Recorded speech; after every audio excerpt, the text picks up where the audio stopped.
We haven't been back to the academia in a while. It hasn't changed much, has it? Well, since we've got some time, want to go to the house of Dana? Paimon wants to do some reading!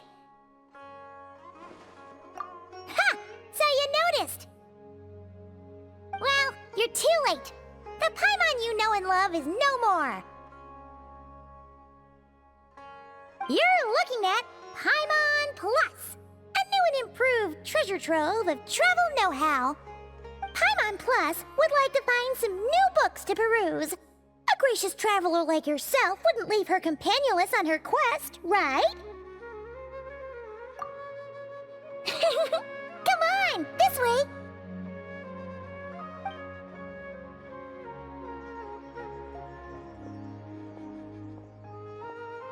Oh hey!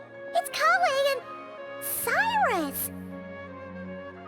Wonder what's going on. Let's go see! Well... You know what they say? Learning is a lifelong quest. Which means there's always another chance to read a book. But you never know when the next chance to reunite with an old friend will come along.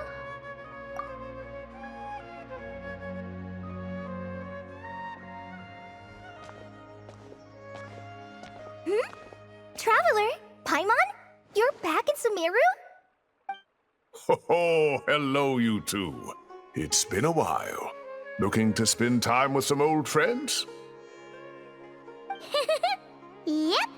We saw some familiar faces, so we came to say hi. Ho ho! Excuse you, associating me with that woman. And if you're going to remember me that way, you should at least mention my tomato growing skills. So he's mad about the Zaha Hadid part, and not the old man part? Well, Paimon's glad to see you in such good spirits, Cyrus. Must mean things are all good here in Sumeru. Ah, well, it's quite all right. I'm not the type to take offense at that kind of thing. You definitely are. Anyway, what were you and Kale chatting about just now? Ah, that. Well, it was quite a spontaneous meeting. I was leaving the sage's office when I spotted Kale in conversation with a Mahamata, and it looked serious. I thought something bad might have happened, so I hurried over as soon as the conversation ended. But as it turns out, our Kale is moving up in the world. The academia even hired her as a consultant. Wow! That's incredible! Oh, it's nothing, really. Look at that, so humble. Takes after me, she does. Not at all. Not at all. No, wait. I didn't mean that to sound like I don't think you're humble, Mr. Cyrus, because of course you are. I just,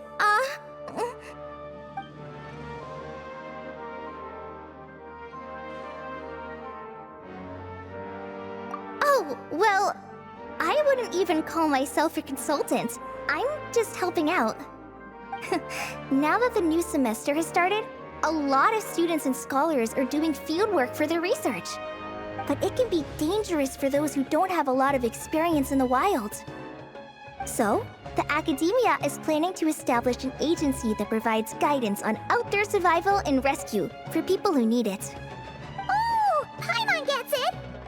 So, you're here to explain rainforest survival as a representative of the forest rangers. Yeah, pretty much. Of course, when it comes to tips on deciphering mechanisms or defeating monsters, that's for people who are far more senior than me to handle. And speaking of which, since we're short on manpower, the person in charge at the academia said we're still accepting newcomers. If you're interested, you're welcome to join and share your insights. Ah, seizing the moment. Well done, Kale. Recruiting someone as capable as the Traveler is a great idea. Oh, and just between the four of us, the academia has set aside a generous amount of funding for this project.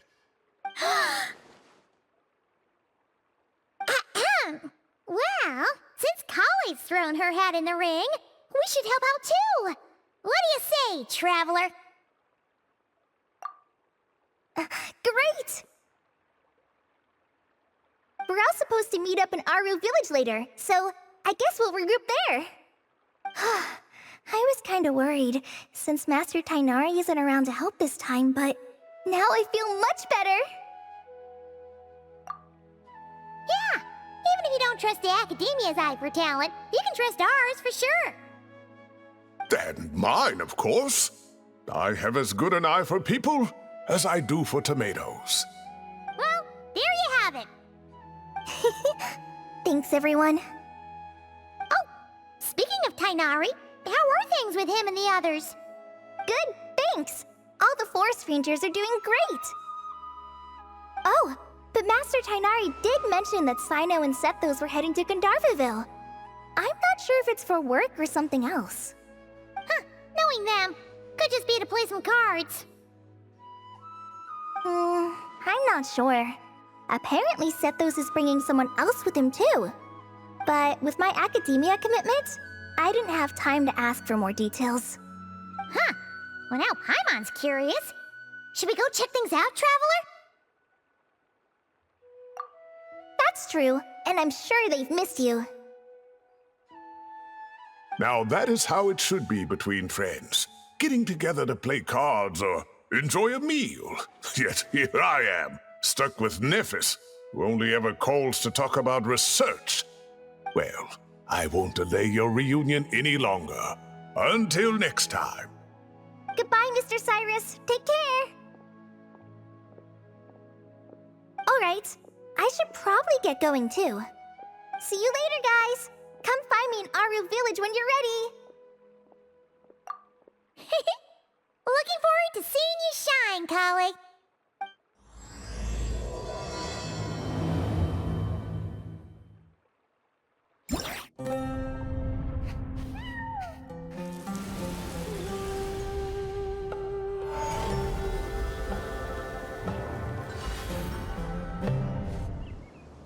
Tainari's place.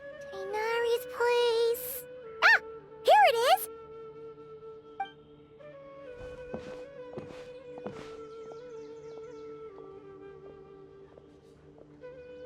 Sino! Sethos! Looks like the whole gang's here. Oh, and Layla's here too! But, oh, she doesn't look too good. Did something happen? Ah, Paimon, Traveler. It's good to see you. I'd welcome you like a proper host, but I'm a bit busy at the moment. Apologies. No need to look that worried. My observations indicate Miss Layla's condition has improved quite a bit. There's no danger to her mind. She's just fatigued and needs some rest. Excuse me for a moment while I blend some calming incense. I'll let you two explain the situation. All right.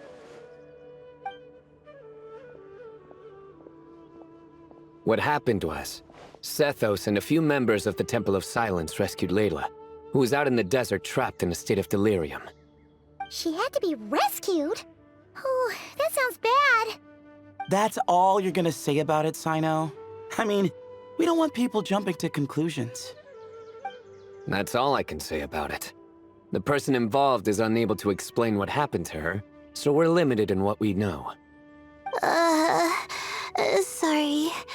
My head... still dizzy. The moons... Exactly how many are there? She's been repeating that phrase over and over again, but she can't seem to remember what happened to her. We tried a few things back at the Temple of Silence, but we couldn't recover her memories. Her symptoms are kind of similar to researchers in the Satyavada life state, so we brought her to Tainari to see if our veteran forest watcher had any other ideas. Tainari is pretty much our last option, so let's hope he can help. The good news is, even if restoring her memory is a no-go, we can help with the headache at least. Jur was in a similar state when we found him, delirious and mumbling to himself, but he's more or less back to normal now. Sorry, I should give you some context first, huh? We should let Miss Layla get some rest. Come with me, you two, and I'll introduce you to the other victim of this incident. Good idea. I'll wait for Tainari here and keep an eye on our patient. All right then, this way.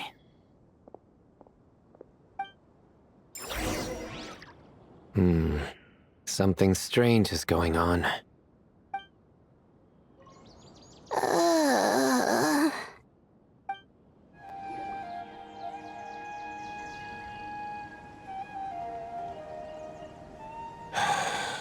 Who did the Ajalenok not offend? I just don't get it. Hey, Jer. Still musing about Aji nuts, huh? Want me to have Sino come over and tell some jokes? Might help distract you. No. No need. I'm done. Oh dear. Another master of puns. One of Sino's card buddies, actually. I think I might just take that as my cue to head back to the desert. Hold on. So, what's the deal with the Agilenok nuts? Other than the bad Sino jokes. We'll get to that. But first, introductions are in order. This is Jer, a member of the Temple of Silence. And you remember the Traveler, right, Jer? Of course. I'd never forget a participant in the Rite of Duels or the hero who saved Sumeru. Awesome. Could you go over what happened to you one more time, Jer? Our valiant hero is gonna help us get to the bottom of this. Might as well join since you're here, am I right? Just hear him out. You're gonna want to uncover this mystery once you do. I'd bet on it. Well, I was on an expedition in the desert not too long ago, when I got caught in some quicksand. Later, it became obvious it wasn't normal quicksand because instead of sinking to my death, I fell into an undiscovered ruin. In my panic, arms and legs flailing about, I suspect I touched some things I shouldn't have.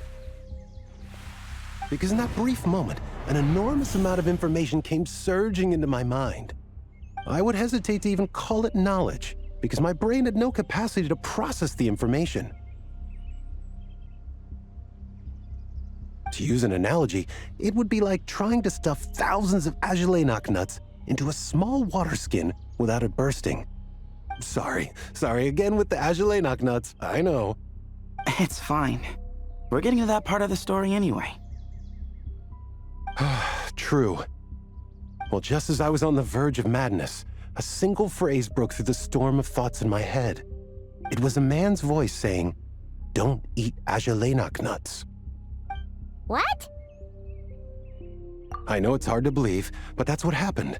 I was saved by the phrase, "Don't eat Agilenok nuts." I'm not sure. I'm not even certain it was a man's voice. It's hard to remember now that I've been repeating it so much myself. Anyway, the good news is I no longer feel like my head is going to explode. Of course, the bad news is that phrase has been stuck in my head for the past few days. Wow. But doesn't it have the opposite effect? Like, the more you say don't eat it, the more you want to eat it? Yes, that's exactly right. Whoever the voice belongs to, I don't know what his deal is with those nuts. Well, the world's a big place. There's bound to be people who don't like sweet stuff. I suppose. Strangely enough, I'm starting to think the voice belonged not to a man, but a cat. A cat? How? That's the question, isn't it? What would a cat be doing in an abandoned ruin like that? Just as my mind was reaching its breaking point, I could have sworn I heard the sound of a cat guiding me to exit. But when I came to, all I saw was endless desert, and Sethos shaking me in a desperate attempt to wake me up. I'll admit, it was pretty terrifying seeing you like that. Staring off into space and mumbling about Agilenok nuts. You sure don't sound terrified. Sorry. It's not that I don't care. It's just kind of hard for rambling about Agilenok nuts to sound menacing. Now, what Layla was saying, on the other hand, that is much creepier. Exactly. The unknown is what breeds fear. Agile knocknuts are familiar. But the moon suspended above us at night? That's about as foreign as it gets. Well, we don't know that for sure. There could be a whole other world inside an Agile knocknut, with a moon of its own. Huh. I guess. Agile knocknuts are not to be underestimated. Right, yeah, of course. Won't catch me disparaging the mighty Agile knocknut. No, sir. Huh. So, a similar thing happened to Layla then? Yeah, I think so. I was in a hurry to rescue Jur, so I put a marker on the incident site so we could go back and investigate. When his condition stabilized, we doubled back around to check and... Exactly. Multiple victims with the same symptoms at the same location. It wasn't hard to conclude that something is seriously wrong with that place. So, after we got Layla out of there, I had the Temple of Silence put up a warning sign at the scene and send patrols to watch the area. Speaking of, Sino, Tighnari, and I are going to head back there and investigate once Layla is stable. So as per usual, you're here just in time. That's for sure. But there's another reason I want Sino and Tighnari involved in this. Because the story doesn't end there. Right, Jer? Oh, yes. Where was I? The Agile knocknuts butted in and I... Right. Yes. The cat. As I followed the cat noises, the voice said something else. So, there are those from Tula who still endure. I thought that was strange, of course, because, well, was the voice referring to me? Records of my ancestry are rather sparse, so I'm not sure if my bloodline even traces back to that place. That's right. The Temple of Silence's place of origin. And the home of Tighnari's people. Plus, Harmonubis, who Sino and I both share a connection to, was one of the city's founders. As the temple's current leader, if something strange happens in the desert, it's my job to get to the bottom of it. But it turns out, a lot of people have a horse in this race, and I'm not leaving any of them out. See? Knew you'd join. But yeah, that's all we know about Jur's situation. Tighnari should be done on his end. Let's head back and check on Miss Layla. There are records in the Temple of Silence that speak of the ancient desert people's love of raising cats. Perhaps I encountered some ancestral cat spirit, long since passed on. How are you feeling? But don't speak if it's too taxing. It's fine. I'm much better now, thanks. I feel like I haven't slept in 2 days, so pretty much back to normal. Whoa. That's your normal? Traveler, Paimon, I thought I heard your voices earlier. Oh, and, I'm sorry. Huh? You don't have to apologize. He didn't do anything wrong. No, I just mean, I think I'm about to disappoint you. My head was kinda muddled earlier, but I still heard your conversation. I know you're trying to figure out what happened to me, and I want to help. But, I really don't remember anything. Does your head still hurt? No, I feel fine. The incense you made helped a lot. I'm still hearing those words in my head, but other than that, I'm okay. It's just, all I remember are those words. Everything else is a total blank. One moment I was heading to the stargazing point I'd calculated, and the next, I was on my back in the sand, The same phrase playing over and over again in my mind. How many moons are there in the sky? Sethos, did your friend Jur suffer from memory loss too? Not really. His memories are blurry, but there aren't huge gaps like this. He remembers touching something. Someone talking, a voice mentioning Tuletula, and hearing a cat lead him to the exit. A cat. Did you hear it too? Huh? Now that you mention it, I think so. It was so soft. I thought I was imagining things. Which means, at the very least, what the two of you experienced while escaping the ruin is consistent. A single sentence repeating in your heads, and the faint sound of a cat. Still not a lot to go off of. Agreed. Oh, is your head hurting again, Layla? No, I was just thinking. Maybe my memories are blank because I was sleepwalking at the time. Sometimes, my friends and classmates tell me about things I don't remember doing, or places I don't remember going. I don't talk about it a lot because, well, I don't even know how it happened. But I don't want my personal circumstances clouding your judgment. So I, just wanted to mention that. Ah, I see. Well, thank you for telling us. But I don't think we need to dwell on that for now. We're gonna check out the site of the incident for ourselves, so that should help us come to our own conclusions. Okay.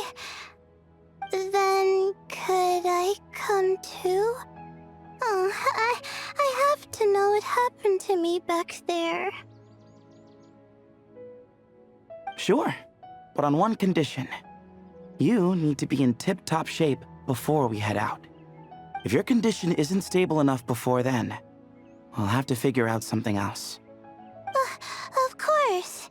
No problem. Well, I'm more concerned about Tainari. You sure you'll be alright in the desert? You say that like I'll evaporate on first contact with sand or something. Call it curiosity. If this concerns my ancestors, I want to figure out what's going on. Anyway, as long as I take things slow when the sun's out, I should be fine with the right preparation. Besides, it's a good idea to have a doctor on hand in case of emergencies. So long as our doctor doesn't become the emergency. Well, if that happens, I suppose I'll just have to rely on the kindness of my entourage to haul me back home. All right, well, that all sounds good to me. Let's meet in 2 days like we agreed. Jur and I are gonna head back to the Temple of Silence to do some research in the meantime. See you in a couple days. Sounds good.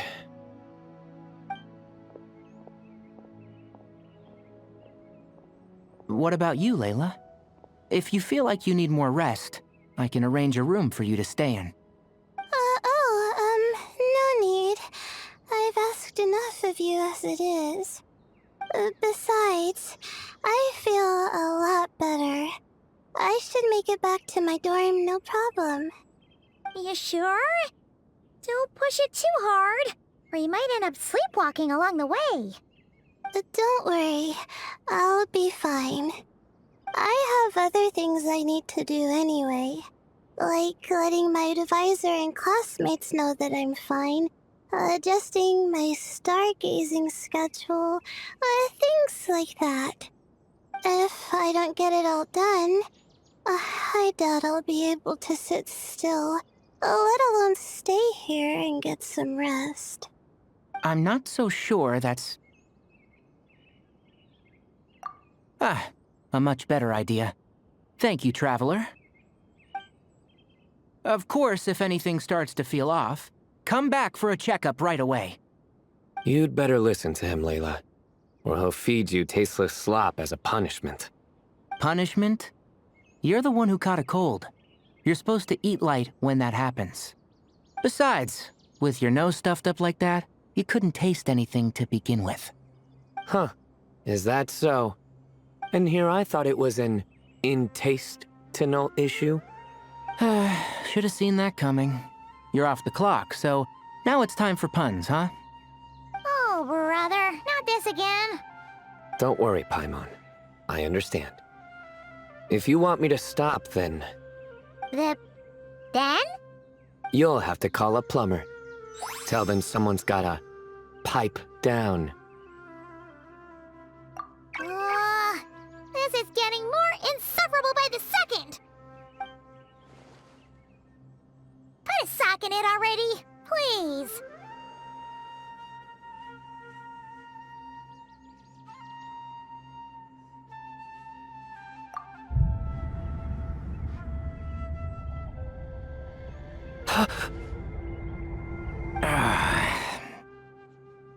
Paimon's done with this game. You win, okay? Let's just get out of here. Please.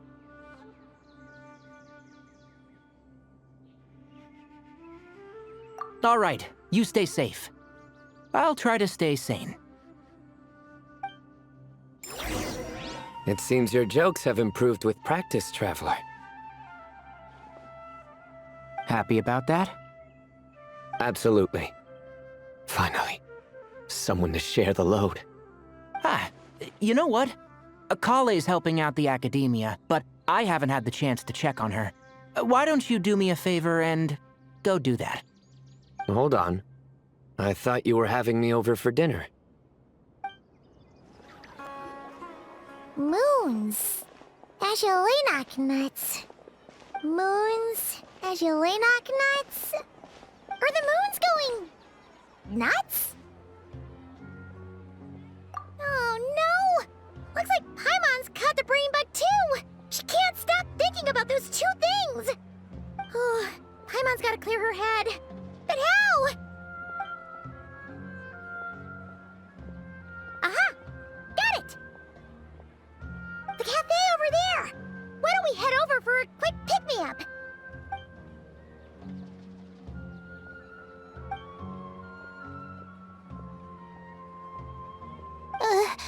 Sorry. I feel kinda tired all of a sudden. Wait! Is it because of all Paimon's muttering just now? Oh, sorry. The coffee will be Paimon's treat, okay? Hey! You make it sound like Paimon's stingy or something! Well, she'll just have to show you her true colors. Yeah! Starting now! You sit tight and take care of Layla, Traveler. Paimon's gonna get us some snacks and coffee. Be right back. Don't go anywhere in the meantime.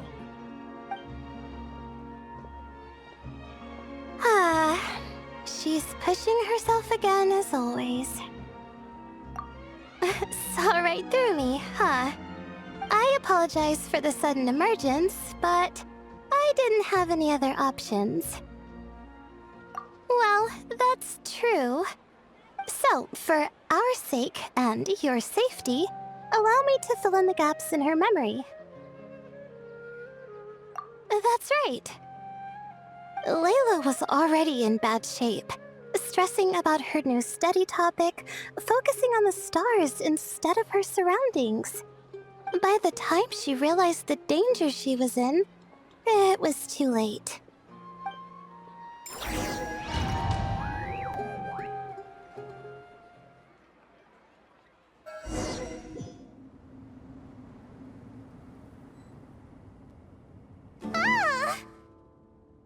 Quicksand near the ideal viewing spot?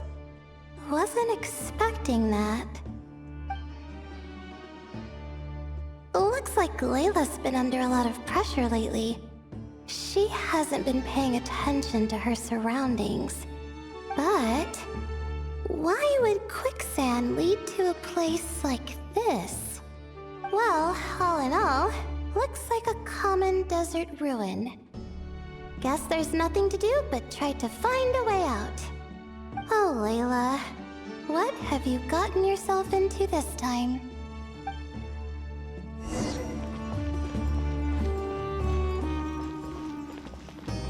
I think this door can be opened using the device next to it.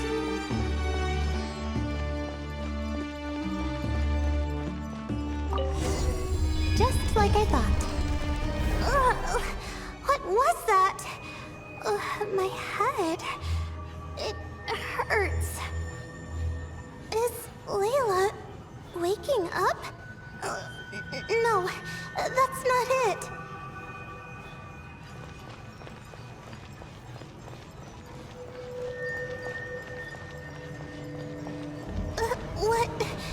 What's going on? It's too much. I don't understand. The ground is... Where am I? It's spinning.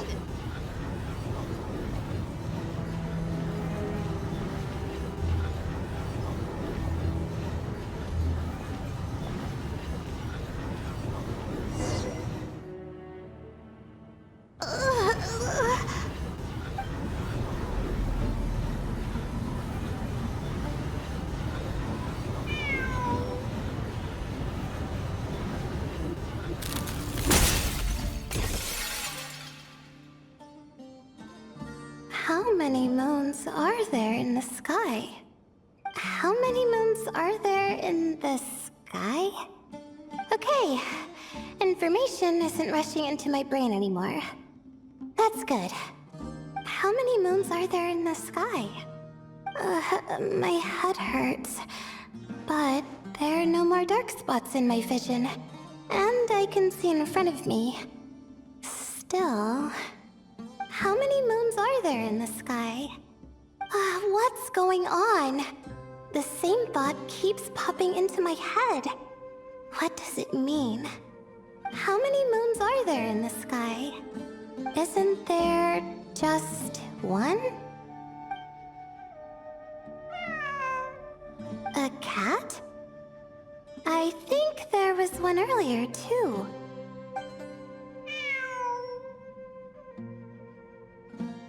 I'm not hearing things. It really is a cat. But what is it doing here? How many moons are there? No! Stop it!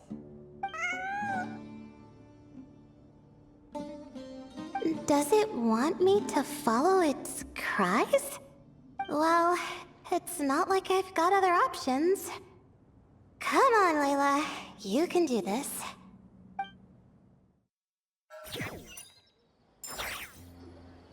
And so, I followed the cat's cries to find my way out. It was quite a kind creature. It didn't even leave until the other me started to wake up. Thinking back, it all started when I touched that device. I've heard fellow students talk about it before, how the desert is full of objects that do strange things.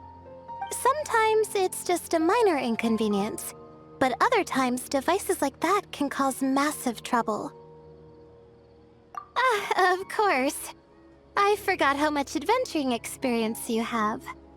Still, carrying an umbrella doesn't mean you can't get soaked, so just be careful and stay away from unknown devices. No need to thank me. You and Layla are about to head into dangerous territory together. You need to be safe so she can be safe. Well, I think that about sums it up. And just in time. Your coffee's here. Traveler! A little help over here?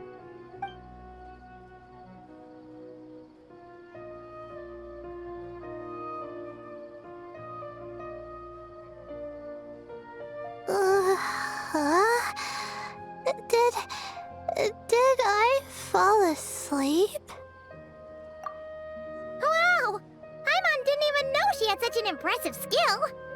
Ha! Does that mean since Paimon bought this coffee, it would just make you sleepier? A beverage that puts people to sleep. Better saved for work hours, I think. What? So you can nap on the job? Who does that? Huh? Oh. Beep boop. Oops. Oh, hey, Kaveh! Nice to see you! Oh, and you too, Marak!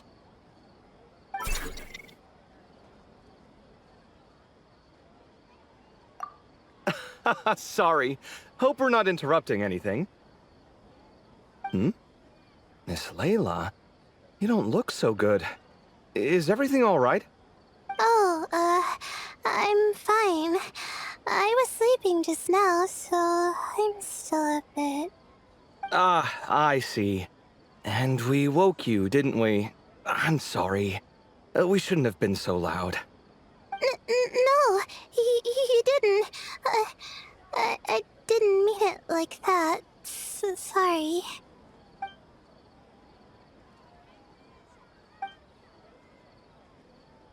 Wait, where are you going? You just got here! I'm going to do what I came here to do. Which is? Buy coffee beans. Huh? You're going too? Marak! Fine. Run off with him. See if I care. Well, looks like I get you to myself.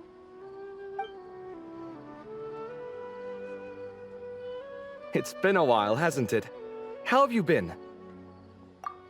So, a busy life of adventuring for you, and a busy life of academics for Miss Layla, is that right? Oh, is something wrong? Ah, the desert's not always the friendliest place, that's for sure. And from the look on your faces, I'm guessing this problem's not resolved?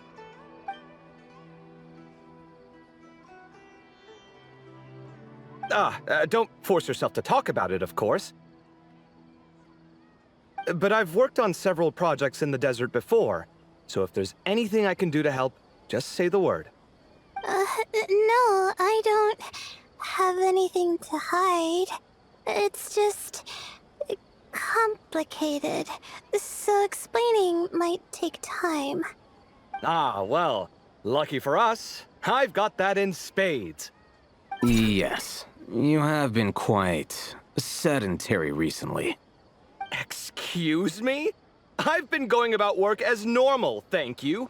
And, might I add, you do way less work than me. I do the amount of work that is required of me. Ah, yes, you and your stellar work ethic. The stuff of legends. Oh, now look what you've done. I've lost my train of thought. Where were we? The problem in the desert.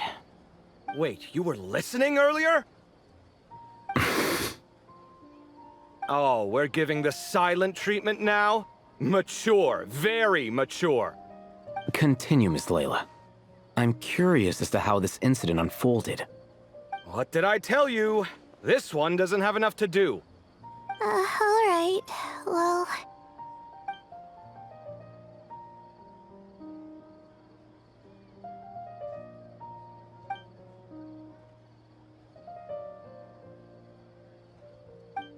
Could you still use some extra hands on this investigation team of yours?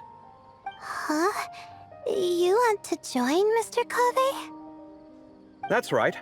I think my experience studying desert mausoleums could be of some use here. While Haytham's expertise in ancient languages could be helpful too. Besides, I consider you all to be my friends, and friends are supposed to help each other out. Wait, I'm involved in this now? Oh, please, I know you. Half the battle was over the minute you said you were curious. We couldn't stop you from joining if we tried. Well, you've got me there. Besides... this suitcase of yours has been jumping at the chance to volunteer for a while now. I imagine...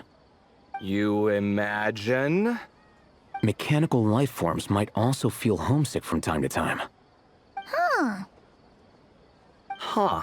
Now that you mention it, Marak's core was a component sourced from the desert. That could prove useful. You're sure you want to come with us? It could be dangerous. Oh, I'm sure. All the more reason to recruit as much help as possible. It's important to count on friends at times like these. Our pleasure. It's a plan, then.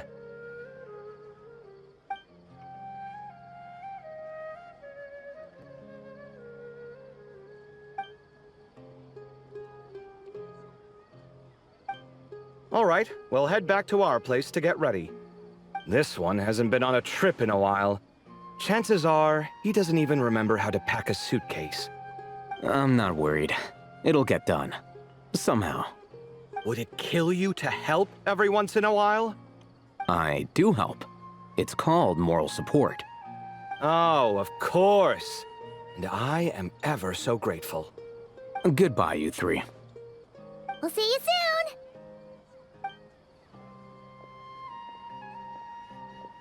Oh, and Kaveh, your coffee beans. You were too...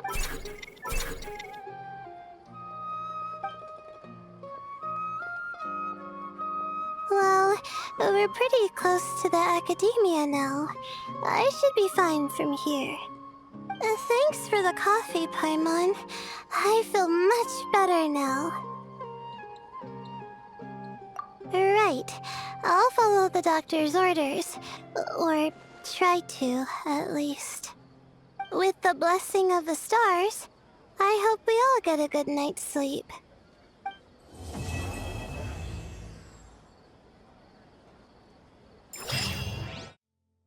Traveler! Paimon, over here! Welcome to the home base of the Fieldwise Center! As you can see, the core projects are already up and running, so we can get to work at any time. Huh. This feels like one of those places light novels talk about. You know, the adventuring hubs where rookies gather to take quests and stuff. Oh, and almost like a school festival at the same time, with everyone getting together to learn and then forming teams to hone their skills. It's so exciting! Well, this place isn't quite as decked out as a school festival, but Master Tighnari said the academia plans to be generous with the resources. Anyway, before students and researchers head out on dangerous field missions, they can come here for advice and emergency training.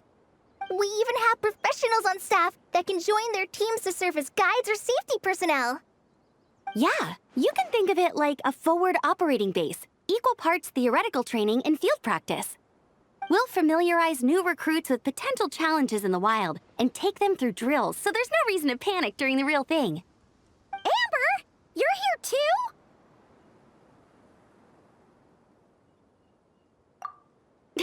Surprised? I know I was.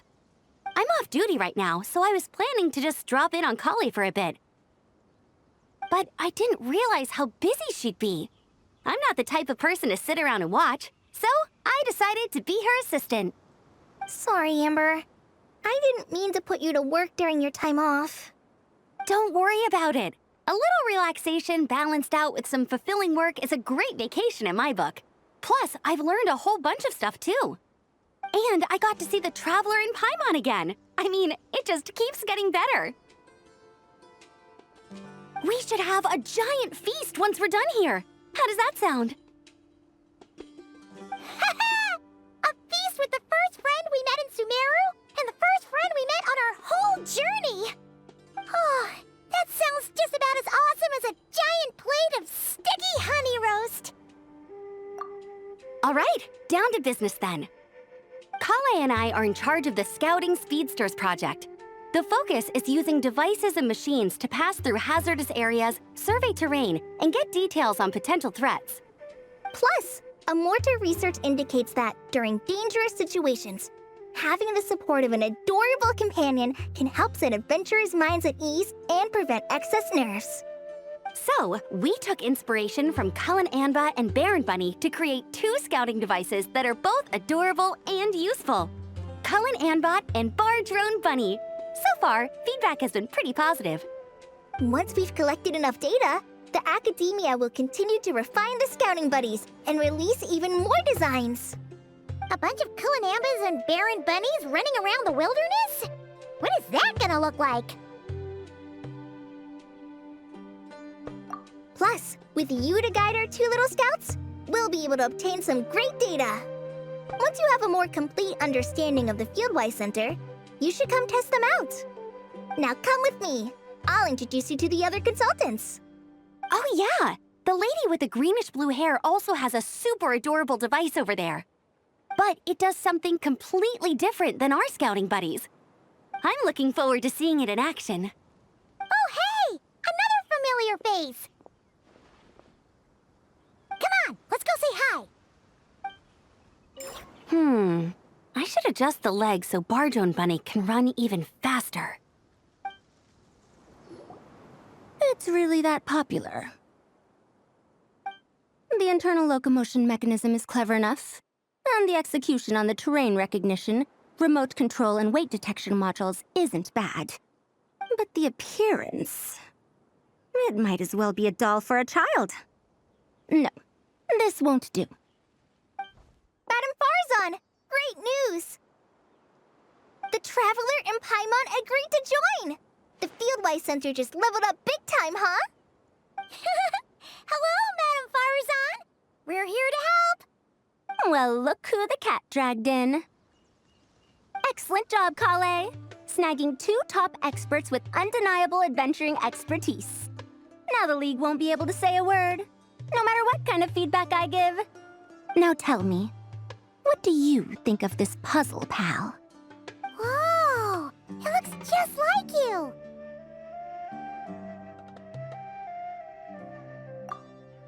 It's a collaboration between my juniors in the Haravatat Darshan, the Puzzlers League, and the Synopsium on ruin mechanisms.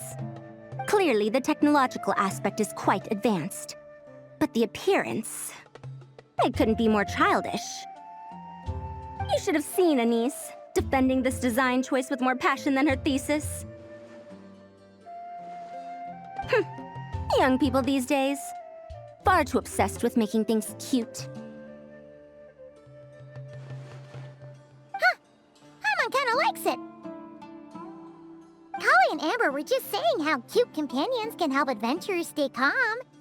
With a doll that looks like you by her side, Paimon thinks she could go adventuring in a super dark ruin and not even get scared. Well, that line of thinking does have merit. And I suppose choosing this particular appearance is a sign of their respect. For me. Still, there are adventurers who place greater emphasis on reliability and technical composition. People like that don't just want their devices to be able to survive an avalanche, but to look the part. And for their appearance to reflect the high-tech composition. The fluffiness of this puzzle pal, on the other hand, doesn't give the impression it would be a reliable or formidable device. The appearance may even be distracting. Now picture this. A thick metal casing, square in shape, with a matte finish and openings to showcase the complex technical composition. That would have much more visual impact. I'm the perfect example of this. I have a youthful appearance, and so people question me on occasion. If I had a head of white hair instead, things would be different. Really? Then, do you want Paimon to talk to them? She has white hair. What? No! That's not the same thing. I didn't realize you had such strict views about this, Madam Farzan. Huh? So, even you prefer this version? Well, if that's what you really think, then fine. You'll have to come back and test it out on some puzzles, Traveler. I'll rate your effectiveness in using the device and come up with a user manual based on your performance. As for improvements to its appearance, long-term observation is required, so I'll put that aside for now. I've already selected a few of the most suitable domains, so we can begin the puzzle-solving process at any time. Thanks, Madam Farzan. I'm just gonna take the Traveler and Paimon to see the final project. But it shouldn't take long. Don't worry, Kale. You're the one in charge here. Just make sure to pace yourself. Once things calm down, come over to see me and we'll have a nice chat. I'll even treat you to some snacks from back in my day. Snacks! Paimon's in! Paimon's in! Thank you, Madam Farzan. I'll bring a few boxes of floral tea as well. Go on now. Do me proud. Perhaps we shouldn't change it after all.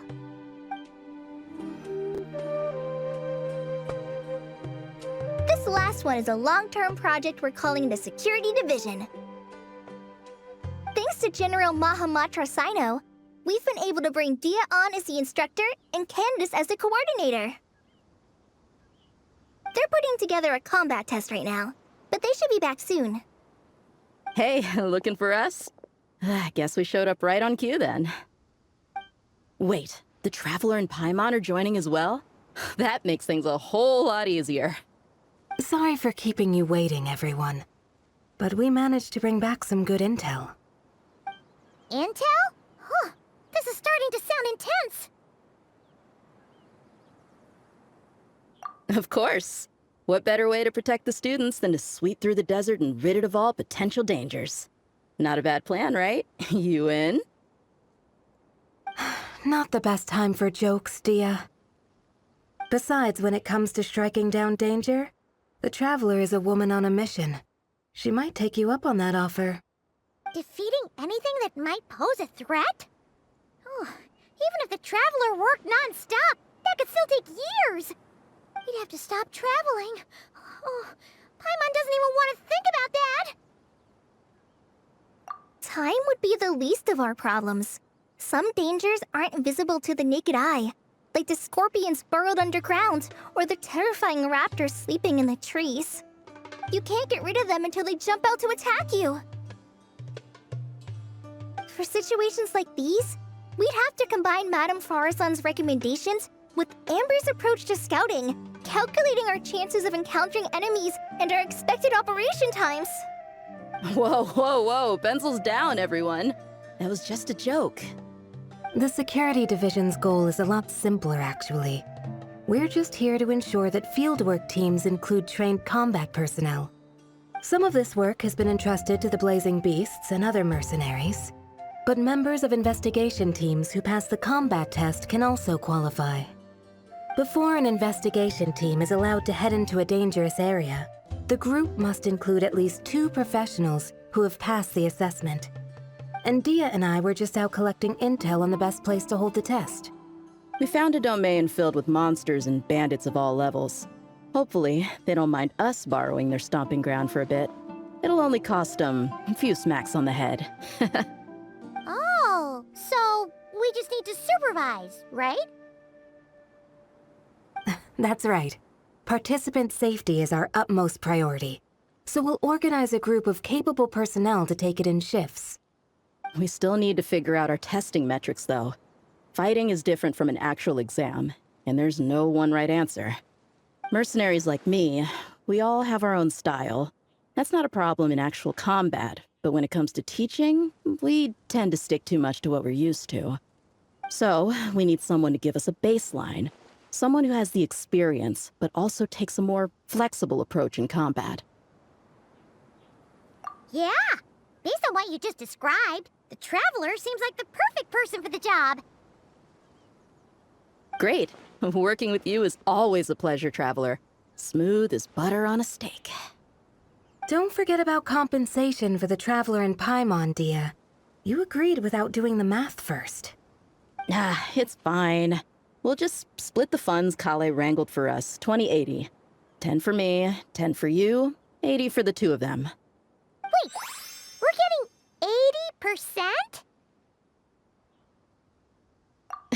80%? Don't sweat it. We're just in charge of the long-term operations. You're the one setting the metrics for the whole thing. So I think we got the better end of the deal. We've talked about a partnership in the past, haven't we? Well then, consider this the perfect place to start. Then I'll draw up a detailed overview of the compensation so it's clear for everyone. That'd be great. And don't worry, Miss Candace. About that piece of land you're leasing to the academia, the one used for grain storage, I managed to get them to agree to a 30% increase in their rent payments. Oh, thank you. Those funds will go to fixing up some of the village facilities, which should make for a more comfortable experience when investigation teams stop there in the future. All right, we should finish up our arrangements for the combat test. Stop by our station when you're ready, Traveler. See you soon. Oh, you sure are the beating heart of this operation, Kale. You brought the whole gang together. Oh, no. I'm just doing what I can. I still have so much to learn, so much work to coordinate. But for now, let's just give it our all. You bet! We'll make the Fieldwise Center the best it can be! Hey, ready to do some quality assurance on our test questions? Sure. Feels like it's been ages since we last saw each other. If we'd known you were coming, we would have prepared a whole welcome feast. All new recipes and everything. It's a funny story, actually. The last time I was in Fontaine, I brought a few cookbooks and some spices back with me. Then, I gave them to Candace, and she went into full chef mode, coming up with all sorts of new things. Like Romaritime flour meat jerky mixed rice. At first glance, it looks no different than the usual Aru mixed rice. But then, it hits your tongue and, gah, you get that delicious meat, the hearty rice, and this super refreshing aftertaste, all without being greasy. It's a great way to refuel, and it's not too dry. Honestly, perfect for camping out in the desert. I'm not against improving traditional cuisine. Within the bounds of reason, of course. After all, every ingredient is precious out in the desert. Nothing must go to waste. Why didn't you accept that outfit from me then? Fabrics are a valuable resource too. I mean, I know I'm pretty casual and not the most fashionable, I guess. But I had someone help me pick it out. I'm sure nothing was wrong with the fit. In the end, it went to the girl in our Merc band who does the accounting. She seemed to appreciate it at least. I did appreciate it, Dia. It was extremely thoughtful. But as the guardian of Aru Village, my goal is to blend in, not stand out. Besides, fine clothes should go to people who have an occasion to wear them. If your accountant is to represent the blazing beasts in business settings, she should have something to wear. That's why I recommended the clothes go to her. Oh, why didn't you say so earlier? I thought you just didn't like what I picked out. Well, seeing as the blazing beasts will be holing up in Aru Village for the foreseeable future, if you still want to offer something as thanks, you could bring us some bolts of cloth. I'm somewhat familiar with tailoring, and I could use them to fashion sand and dust-resistant cloaks for everyone. The fabric doesn't need to be expensive, just resistant to wear and tear. I trust your judgment on that.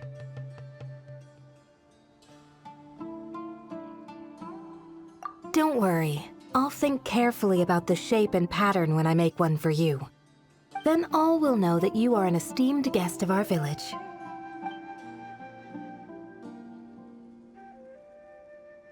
Oh man, I'm getting kind of excited. In that case, maybe I'll head to Liyue next. I've heard you can get some really nice fabric there without breaking the bank. Oh, and they've got a huge selection of silks as well, if that's what we're going for. But they've also got security in spades, so no merc work for us. We'll just be tourists, polite, well-behaved travelers. Once we're done here, I'll make a plan with the rest of the beasts.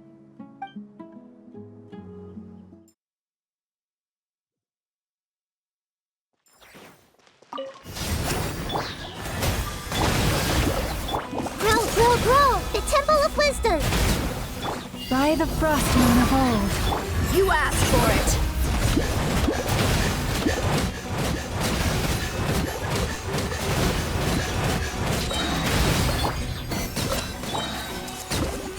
Share my knowledge! Look alive! With one heart, we pray. Ha! Gloves off!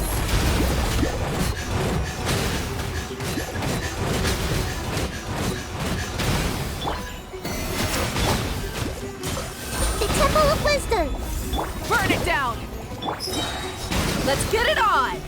For the everlasting forest. Branch into song. Hi! Full throttle! Incinerate!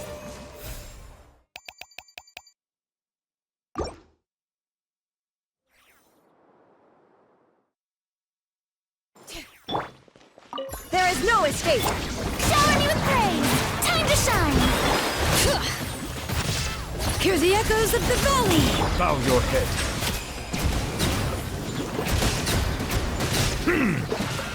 The tides beckon.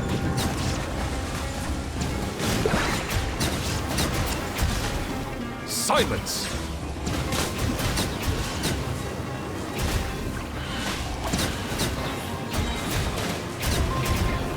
Shine down! Let the mountain's veins boil! Let my name echo in song! Bow your head. Be sanctified.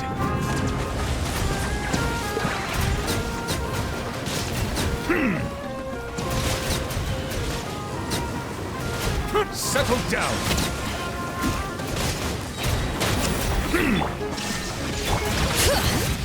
Hear the echoes of the valley! Let the world come alive! The tides beckon.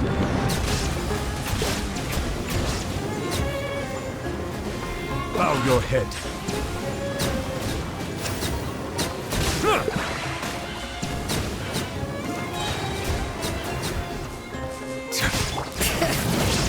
Let engraved names echo!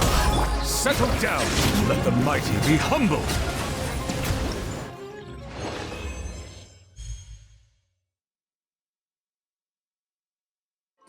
Oh, you're back. Ready to delve into the art of solving mechanical puzzles? Or did you want to have a chat?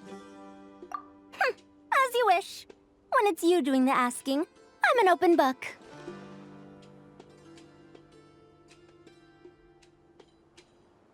Refined, naturally. Not that I have anything against cuteness. A plush little thing with big eyes and a round face. I could see the appeal as much as anyone. But at my age, clinging to such objects like a child is somewhat undignified. Now, some of the newer stuff on the market is just exquisite. Made with the finest material, sculpted in elegant lines with features that glitter like gemstones. The element of cuteness is there, but it also doubles as a piece of art.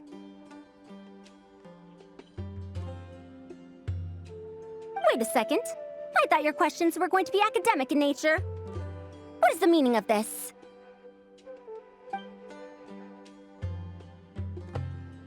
Ahem. Fine. I'll let it go this once.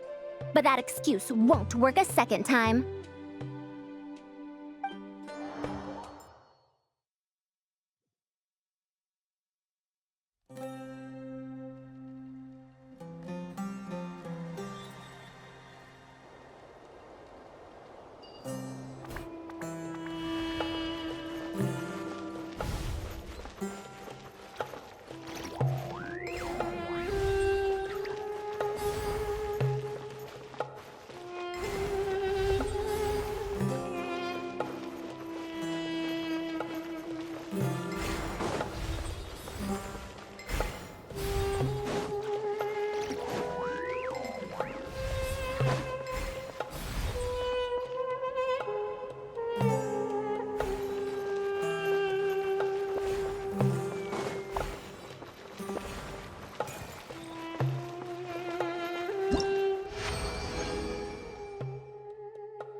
Hey there! Ready to go full speed ahead with Cullen Anbot and Bardrone Bunny?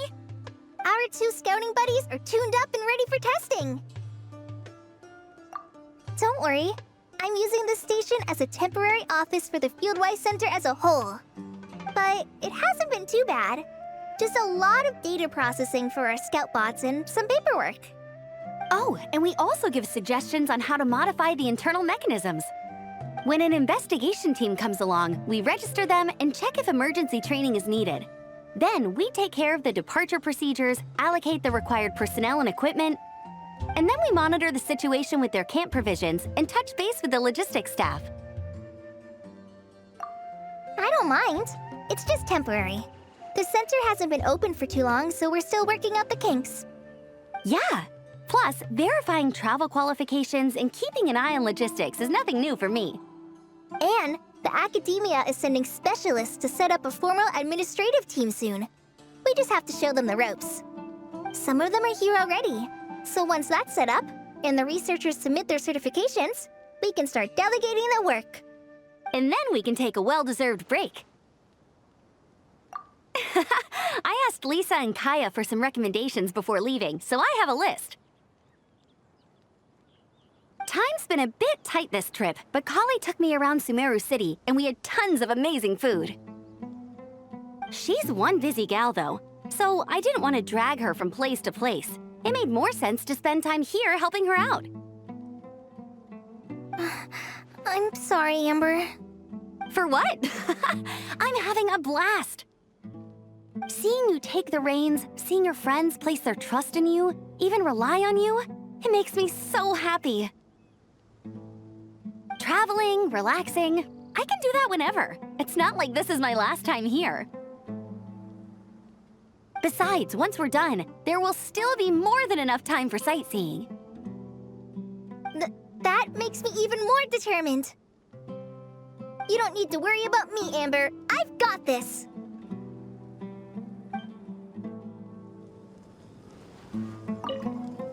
Hey there! Ready to go full Our two scouting buddies are tuned up and ready for testing. Nice. Sure takes you back to the gliding test days, huh?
Looking at the map, we should be getting close.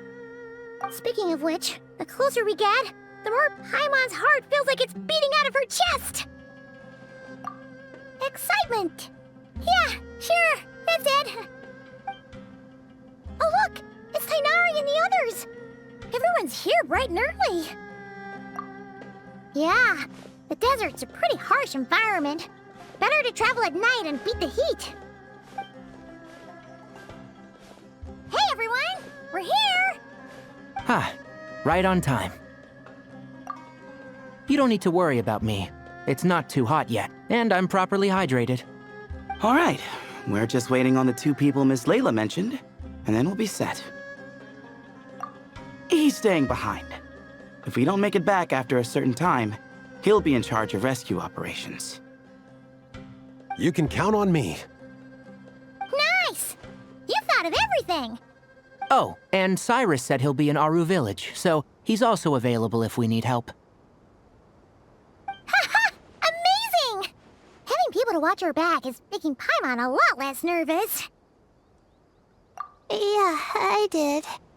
After hearing about what happened, my advisor gave me some time off to rest. So, my studies are on hold for now.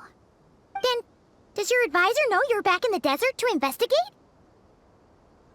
Yes, but I was only allowed to come after I mentioned that General Mahamatra would be there too.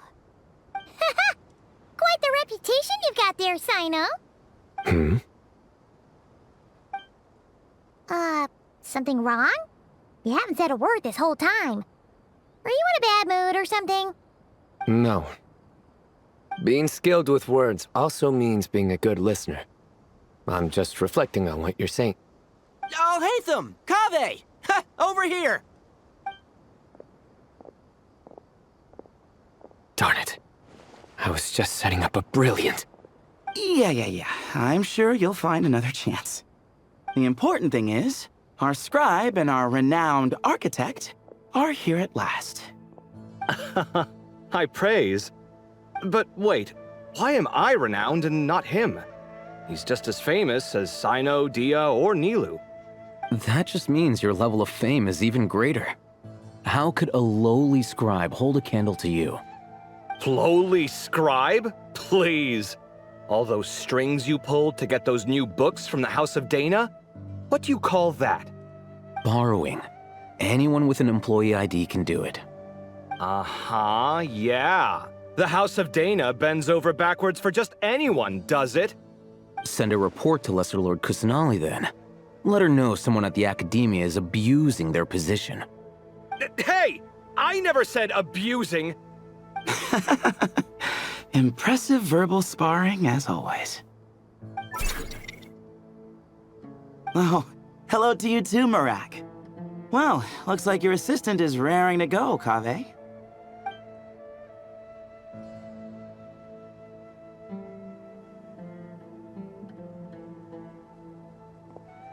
So, I say we get this show on the road. No sense delaying the inevitable. No need. We're in this together, remember? Sure. This is the entrance, yeah? Yes. Perfect. Then, if we're all set, let's get moving.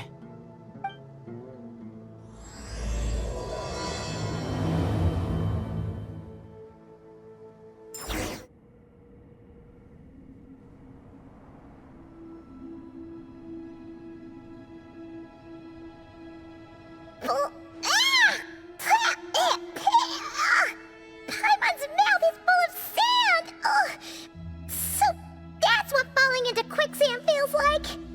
If this was quicksand, we would have struggled to breathe. No. I think this was regular sand, and we didn't sink into it. We fell through it. Into this place. Agreed.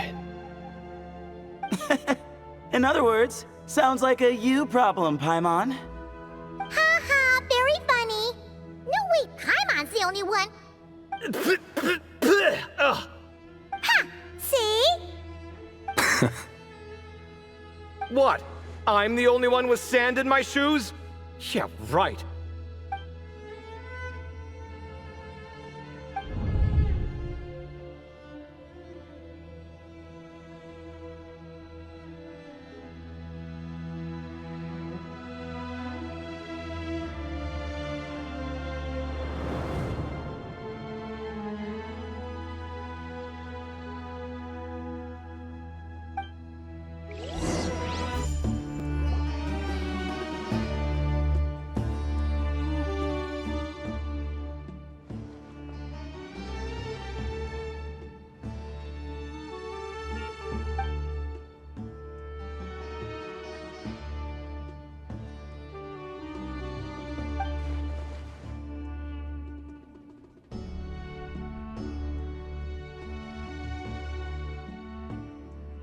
Well, that goes without saying.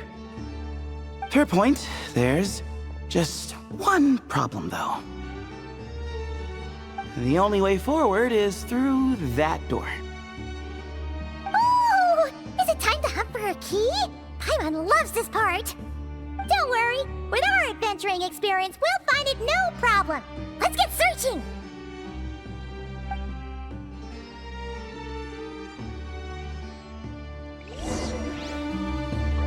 Marak, wait!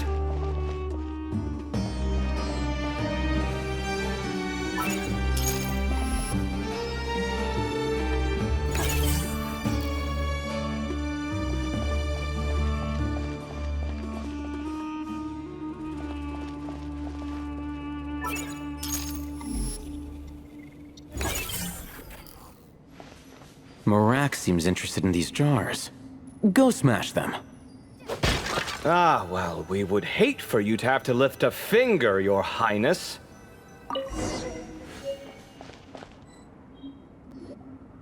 Marak, this isn't really your old home, is it? No idea what that means, but Marak does sound pretty happy. So, mechanical life forms do have the capacity to miss home. A novel discovery. Well, with Marak leading the way, we should be safe, right?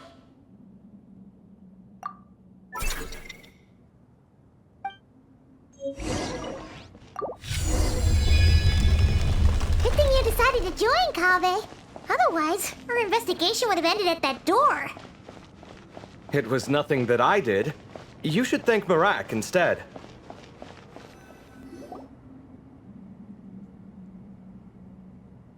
Hold on. At this rate, Paimon's gonna lose her title as best guy to a mechanical suitcase.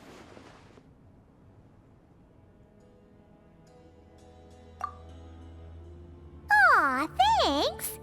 Hey, wait. What do you mean, useless? Well, no weird mental symptoms so far. I'll take that as a win. That said...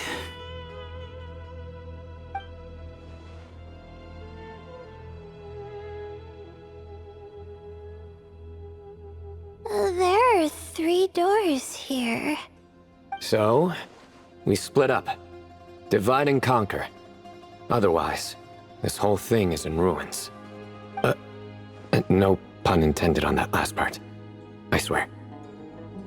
Yeah, that might be our best option. Good idea. And the minute things go south, we go back the way we came. Ooh, this is getting exciting! So, who's teaming up with who? Paimon calls dibs on the Traveler!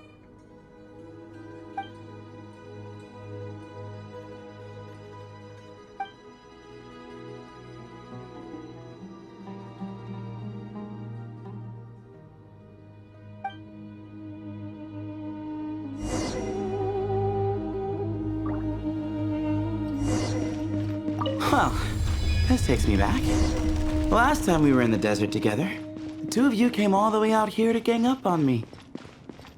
Oh? Sounds like someone's holding a grudge. Just what I like to hear.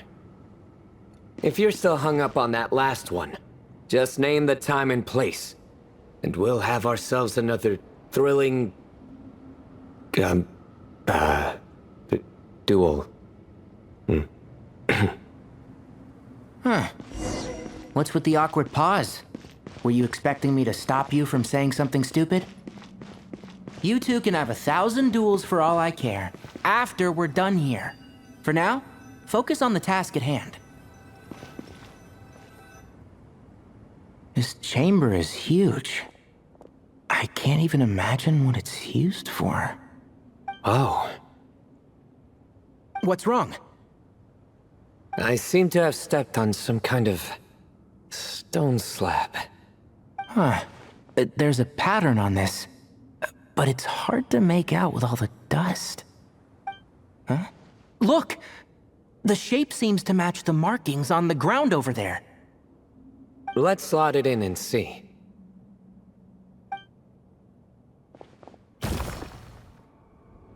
And we have a match. Looks like we need to find the other 3 broken slabs. Let's search the area, but be careful where you step. We just need one more. Huh. Look! A cat! Could it be the same one Jer mentioned? I don't think we need to worry about startling him. He doesn't seem afraid of people. Yeah. If anything, it seems like he wants us to follow. Oh, he led us to the last piece. Who's a good kitty? I never thought I'd hear you say something like that. You've clearly never heard how the professor talks to his tomatoes, then.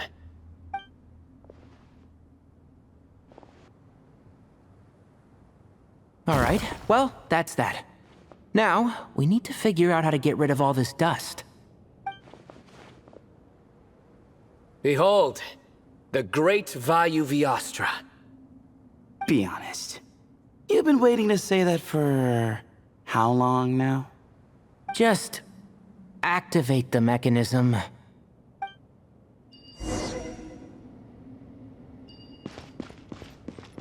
Rah!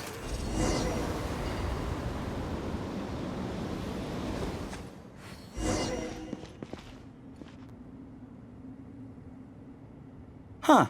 It worked. It's a picture of... 3 Hermanubises? That can't be right. The ears aren't vertical. Oh, true. And the looks fall short. My hat is much better looking.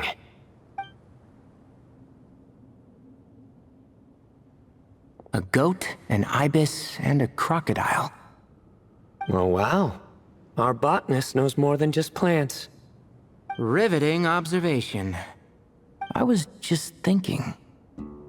These 3 figures look a lot like the 7 pillars of King Deshret. That's right. These are our colleagues. Our what now? You sure about that?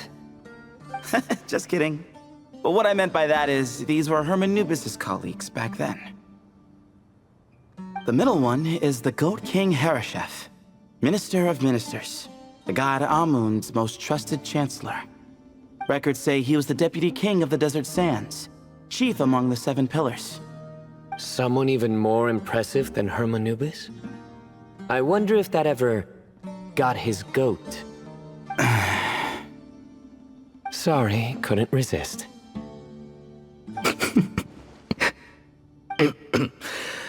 Okay, that was a good one.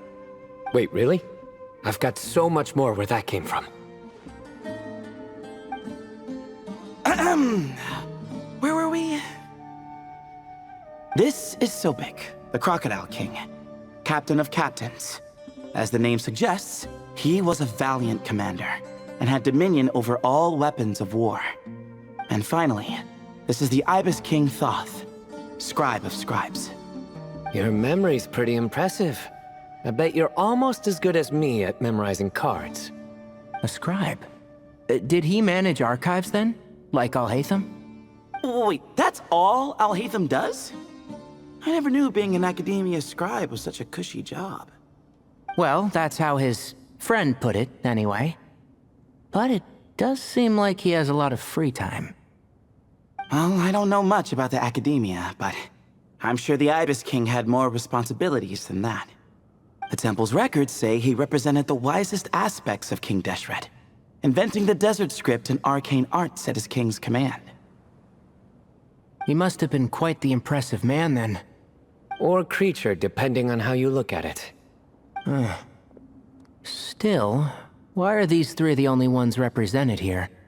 What about the other pillars of King Deshret? Maybe because the 3 of them were extra close? Huh. Kinda like us. Oh yeah! Maybe we should have someone inscribe us on a commemorative stone slab too. Or, we could just take a picture. It would serve the same purpose. Anyway, no more distractions. Huh. Doesn't it look like there's writing carved into the corner?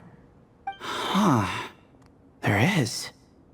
And it's in the ancient desert script too. Looks like the Ibis King left you some homework. Give me a sec. I'll try and translate it. The ministers are unvirtuous.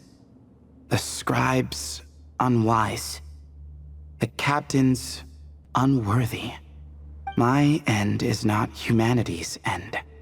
Hereby bestow upon you all the far side of eternity. Wait, so they went to Aru? It doesn't sound like it was their idea. The far side of eternity is said to be the final land of dreams for all desert dwellers. But if such a place did exist, wouldn't it also be an inescapable prison? Yes, and based on the writing here, it's clear King Deshret wasn't pleased with these 3.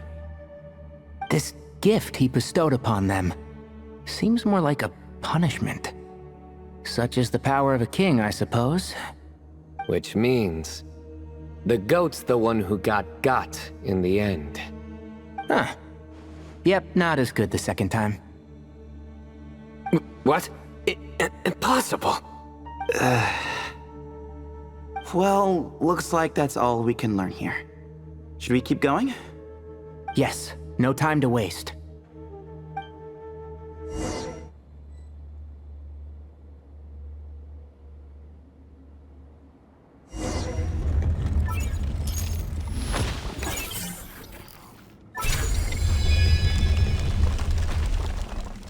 Jeez, who knew a suitcase could be so fast?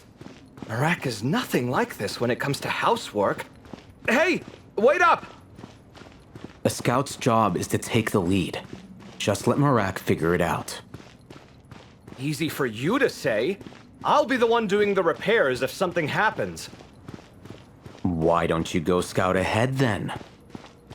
When I think of a comeback, I'll let you know. Oh, Marak stopped. What is it? Found something? Looks like something covered in sand. Let's get it out then. Come on. Oh, it's a stone slab. Good job, Marak. Let's take a look. Huh. Looks like this part of the picture goes over there?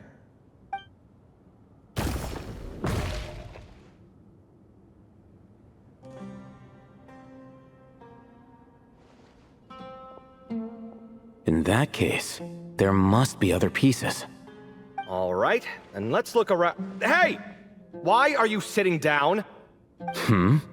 I thought Marak was helping.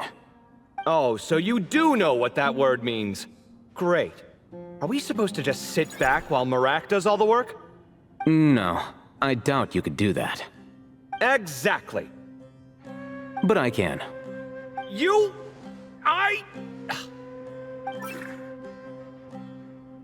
See? It's all coming back to me. How insufferable it is to work with this no-good, do-nothing... We could be more efficient, I agree. I'll work on this piece. You take care of the rest. Looks like we found them all. The pieces fit together like a glove. But we can't see what's on them. Turn around. Huh? Look. Oh, I've seen this before. It can create strong winds.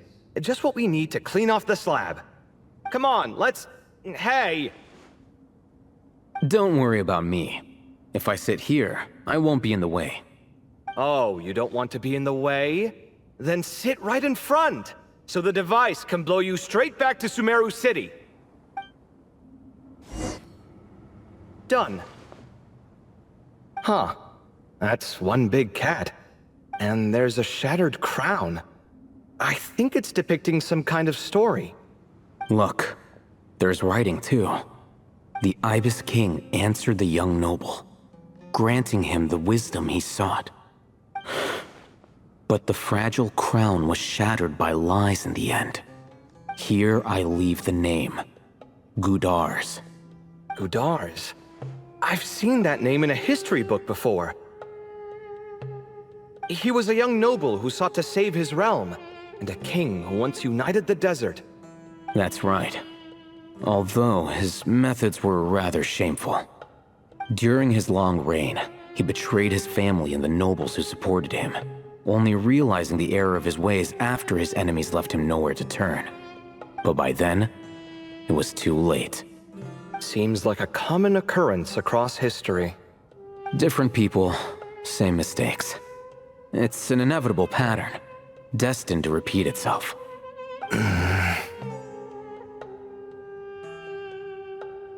The writing mentions the Ibis King, but a cat is depicted here. Does that mean... So far, what's depicted on the slab seems true to history. In which case, this cat is either a proxy for the Ibis King or a manifestation of said king himself. Exaggeration is a common method ancient records use to highlight a being of higher status. And as we know, Layla and Jur both heard the sound of a cat while escaping the ruin. You're saying the Ibis King, one of the legendary 7 pillars of King Deshret, is here, still helping those in need? I'm saying we can't rule it out.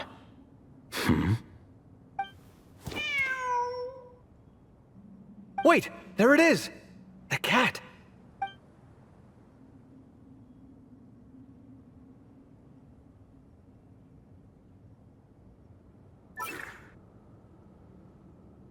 Ah! Marak went after him! The cat's showing us the way forward. Come, let's follow.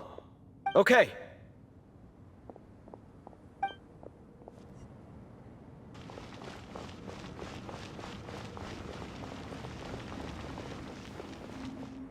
Huh. The cat's gone. Yes, but look where he led us. Oh. Another slab. It looks similar to the last one.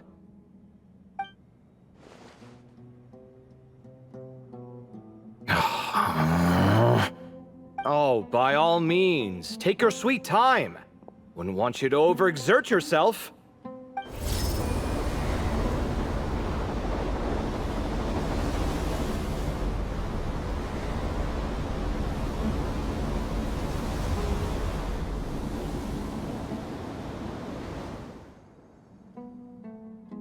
Huh. The scene depicted here seems to be a different tale. The Ibis King answered the Jinn-blooded dancing girl, granting her the wisdom she sought. But enemies plotted to kill her close kin. Snake venom was her self-chosen end. Here I leave the name. Makaira. The Temptress of Woe? You've heard of her? Of course. I don't just sit around doodling all day. She's mentioned in tons of papers about the desert. As I recall, she was given as a gift to the tyrant king of Gurabad, and later seized the opportunity to kill him. After getting her vengeance, she reigned as queen for many years, until her enemies attempted a coup, and she took her own life. That's more or less the version I've read as well. It seems this queen also had dealings with the Ibis King. Yeah, I'm starting to find this whole granting wisdom business a bit concerning. I mean, considering how Gudars and Makaira ended up, it might not have been a good thing. But, at the same time, if the cat guiding us is linked to the Ibis King, then he doesn't seem like a villain either. People are complicated. And the same is true of the servants of the gods, no matter their wisdom or power. Let's reserve judgment for now, and keep moving.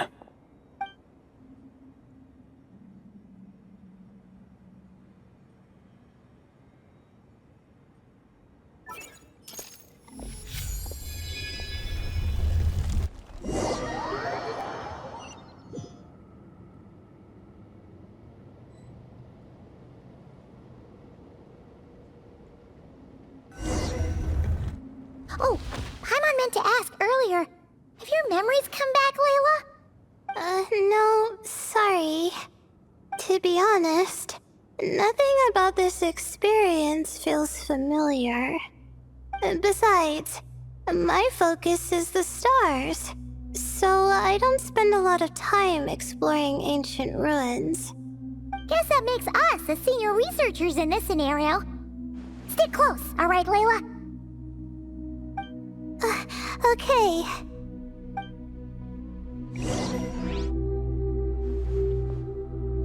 Wow, what a tall ceiling. Yeah, but for such a big place, it's so empty. Like no one ever lived here. Sure must have been boring to live in ancient times, staring at ceilings all day. Now that you mention it, I've heard some people used to draw star maps on their vaulted ceilings. Some might even make them transparent to better observe the movement of the stars. It sounds so nice. Stargazing from the comfort of your own home. Wait a second. I think I see something up there. Huh? How is Paimon supposed to do that? Oh, right. Flying. Duh. Alright, sit tight, everyone! Adventurer Paimon will be right back!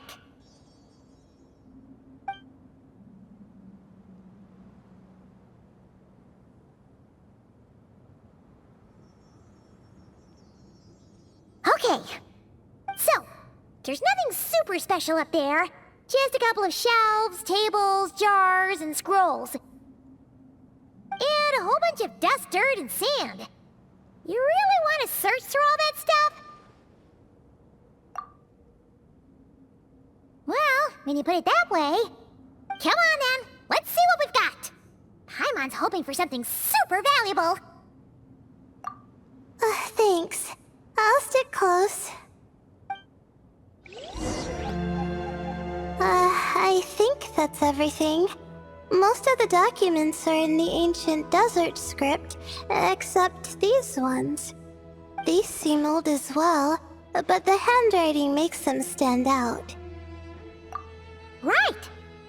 Let's arrange them in chronological order before we read through. Okay, now let's take a look.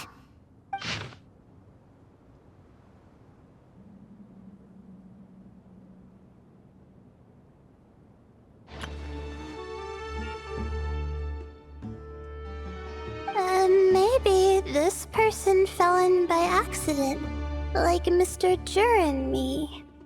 Yeah, maybe. But they don't sound super worried about their situation. So, either this person's an ace adventurer, like the Traveler, or some kind of super optimist. An optimist, huh? I wish I could be that sort of person. That's right! You're detailed and passionate. Great qualities for an adventuring buddy. This optimist seems super obsessed with exploring every corner of this place. That could have gotten them in big trouble for all we know. Well, I appreciate the compliment. It's almost magical how words like that can make you feel like you can do anything. I only wish that magic could last a little longer. Until I figure out my new study topic, at least.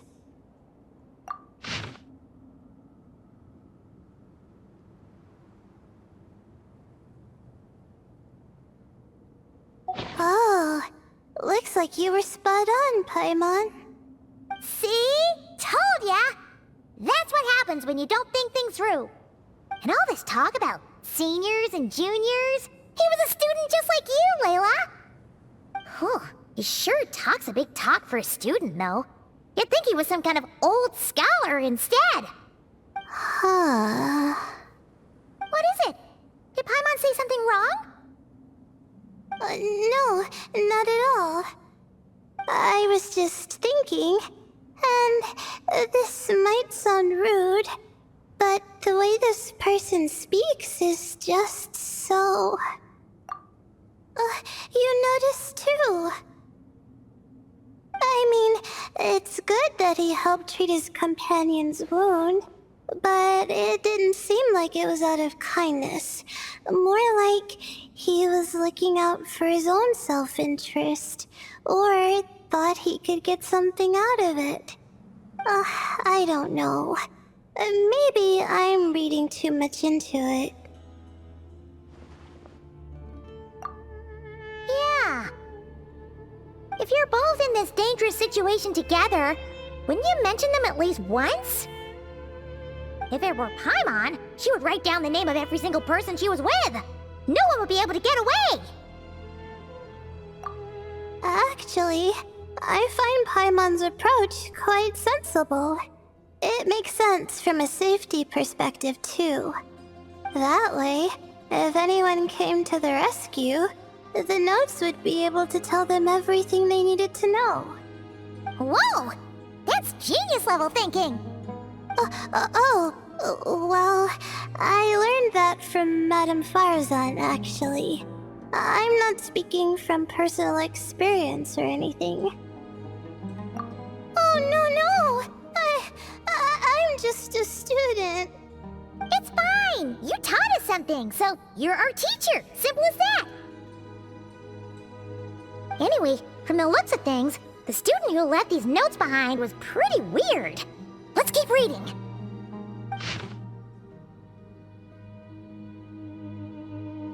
Whoa! Hang on! That's a lot of information. Paimon needs a moment to take this in. The Ibis King.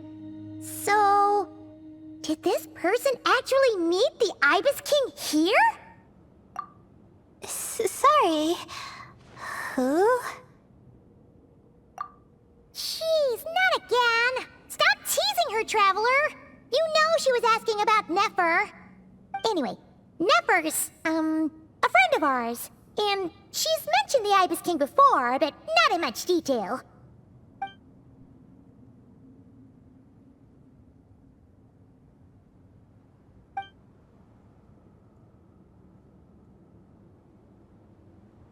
Oh, I see. Well, that's not too surprising. Most people in Sumeru know about King Deshret, and most in the academia have at least some knowledge on the Seven Pillars. Legend has it, King Deshret ruled the desert at the head of several wise retainers, guiding their people to pursue the limits of wisdom.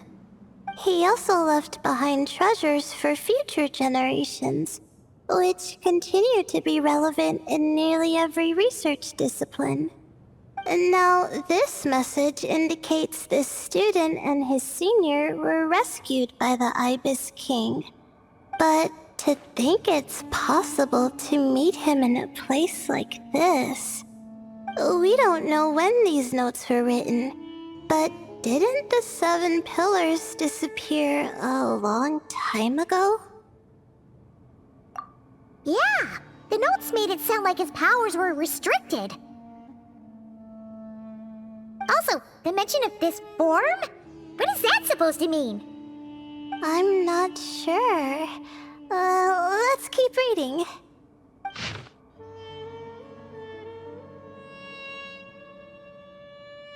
Oh, this is the last page. There's even a signature at the end. Well, sounds like they made it out. Guess it was a happy ending after all. Wait. But it says, the Ibis King cannot be trusted. Huh. Our friend said something similar. That the Ibis King was a liar. And the notes did make it seem like something wasn't quite right with him. Maybe he wasn't one of the Seven Pillars at all, but some kind of con artist. Great, Ibis King! If you heard that, Paimon didn't mean it! Please forgive her! Don't trap us here! I think Paimon raises a good point. Let's keep our guard up just in case. Alright, I think that's all the clues around here. How about we... Oh! It's Marak! That means Kaveh and the others should be around here, right? Hello? Anyone up there? Can you hear us? Yeah, we can! You know, sound travels just fine in an empty chamber like this. You don't have to shout. Of course, if you're shouting to express your excitement at being reunited, by all means, pretend I never said anything. Yelling like this is kinda exhausting. Come on, let's head back down.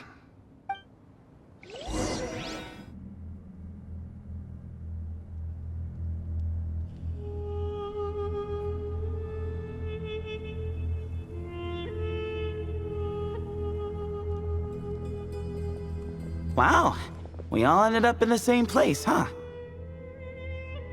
Yeah, what a coincidence. Indeed. Or as I like to call it, the chai factor.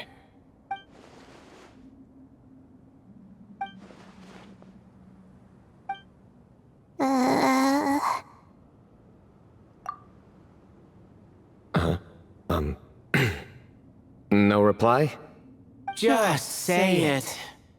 All right. Because it's spice to sweet brew again. Oh, hey, that's a new version. Oh, wait, what? You've never heard that one? What are you looking for? A place to sit and read my book. Oh, great. What else is new? Well, looks like everyone made it through unscathed. Let's take this chance to get some water, rest a bit, and discuss what we learned. Sound good? Yeah, let's debrief.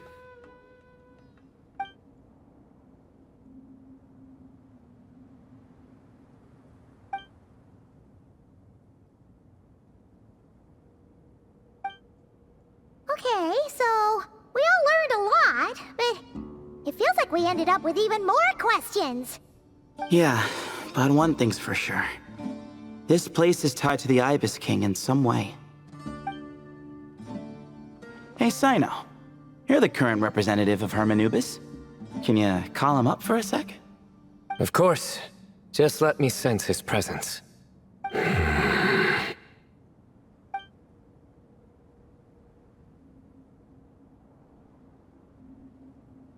Just kidding. I can't sense him at all.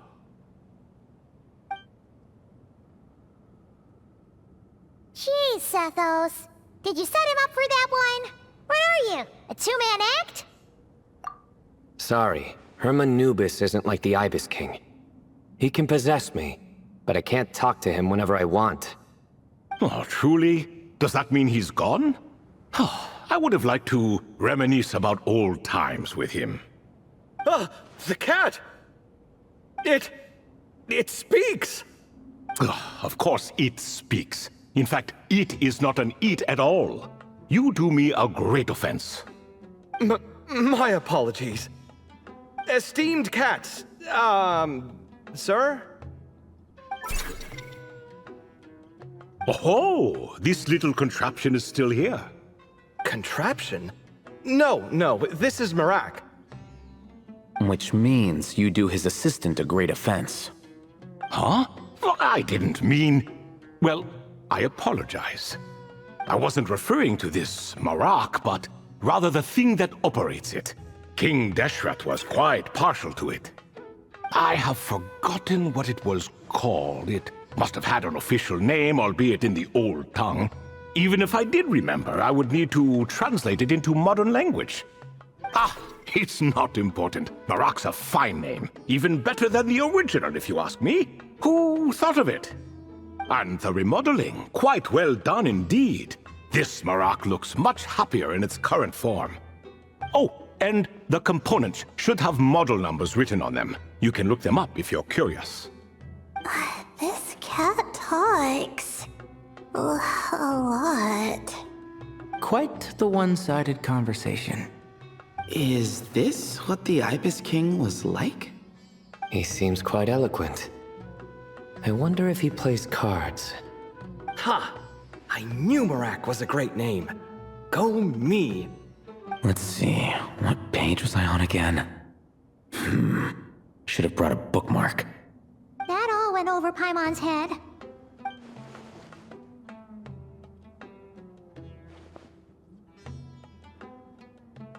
Hello indeed. For you to know my name.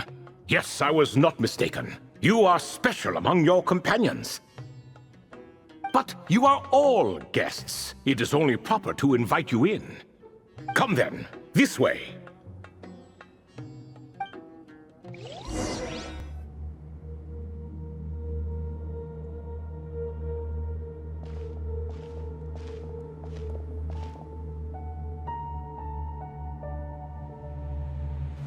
Welcome to my humble abode.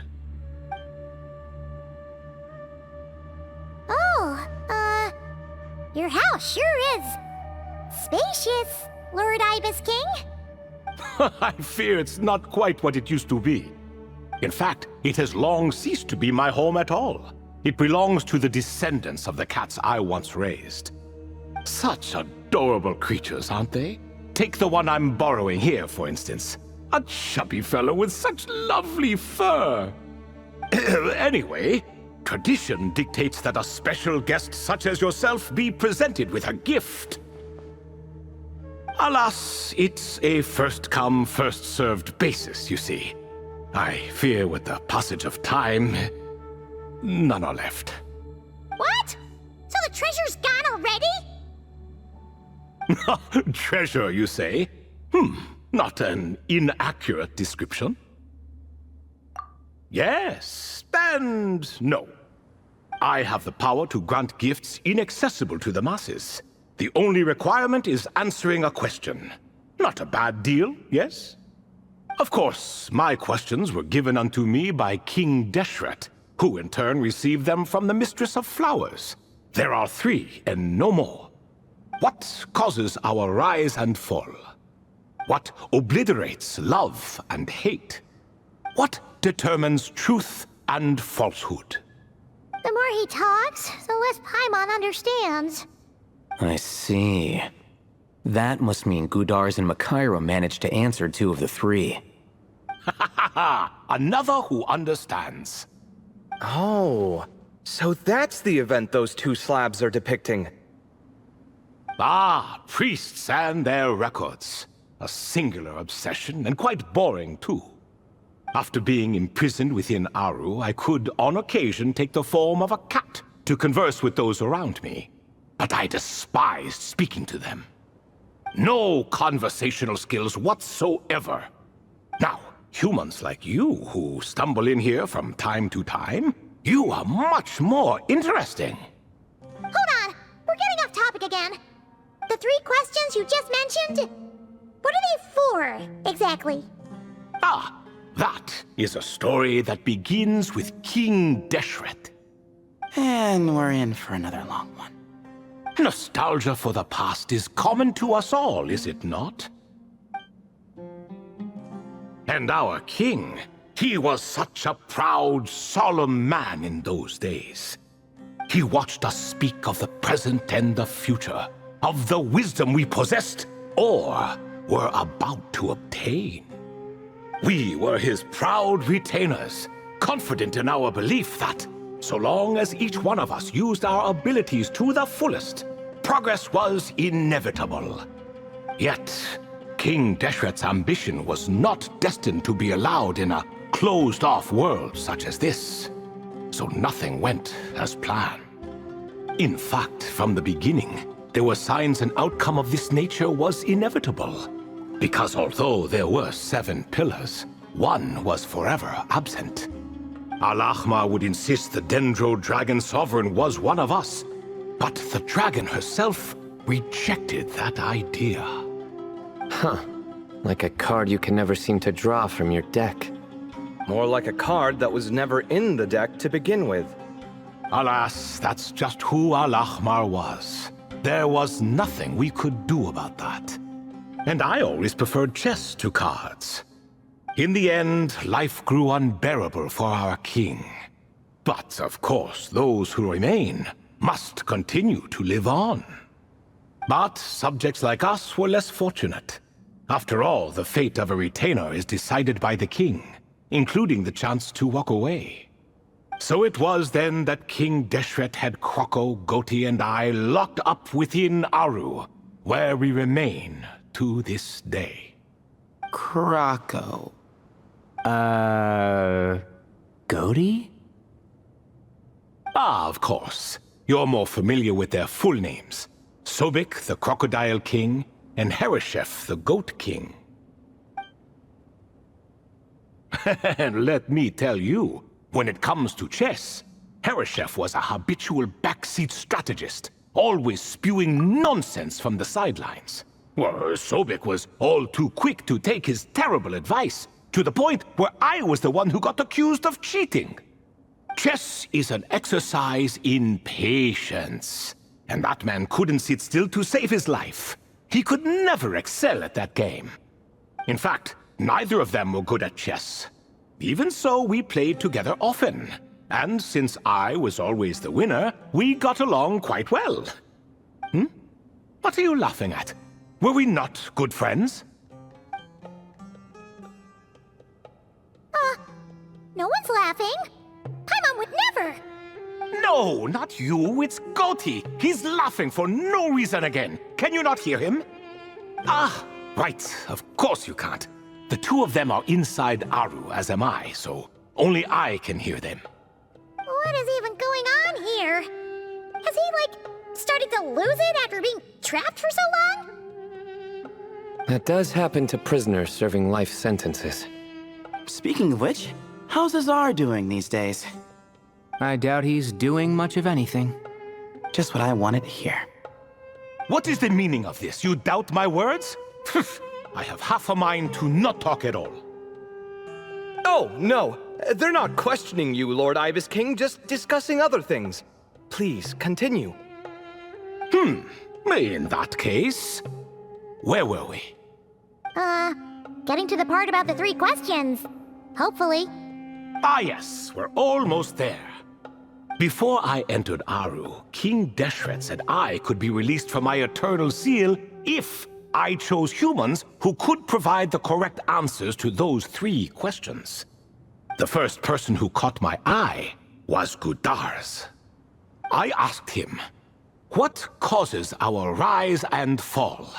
He answered, "Conspiracy and betrayal, for it renders the righteous and wise unable to succeed, and thus nations fall." I found his answer quite interesting, so I bestowed upon him the power to deceive. The second human I chose was Makaira. I asked her, "What obliterates love and hate?" She said unto me, "I have nothing left to lose. Vengeance alone can quench both love and hate." I found this to be another fascinating response, so I granted her the power to be loved. But both of them ended up... Now then, young one, riddle me this. Did their answers point to this fate, or was it the power I bestowed upon them that determined their end? I'm just an observer who doesn't understand their circumstances, so I can't answer. A clever reply. I do not wish to comment either. It is all in the past at this point. My only wish was for their answers to be acknowledged by King Deshret's rules, and bring me one step closer to freedom. As for the final person, her fate remains to be seen, so I will not reveal her name. I asked her, "What determines truth and falsehood?" and found her answer quite compelling, so I bestowed upon her a gift to match. As you can see, however, I have not been freed, so it's clear the answer she gave at that time was wrong. But alas, 3 people were chosen and 3 questions were asked, so now all I can do is wait.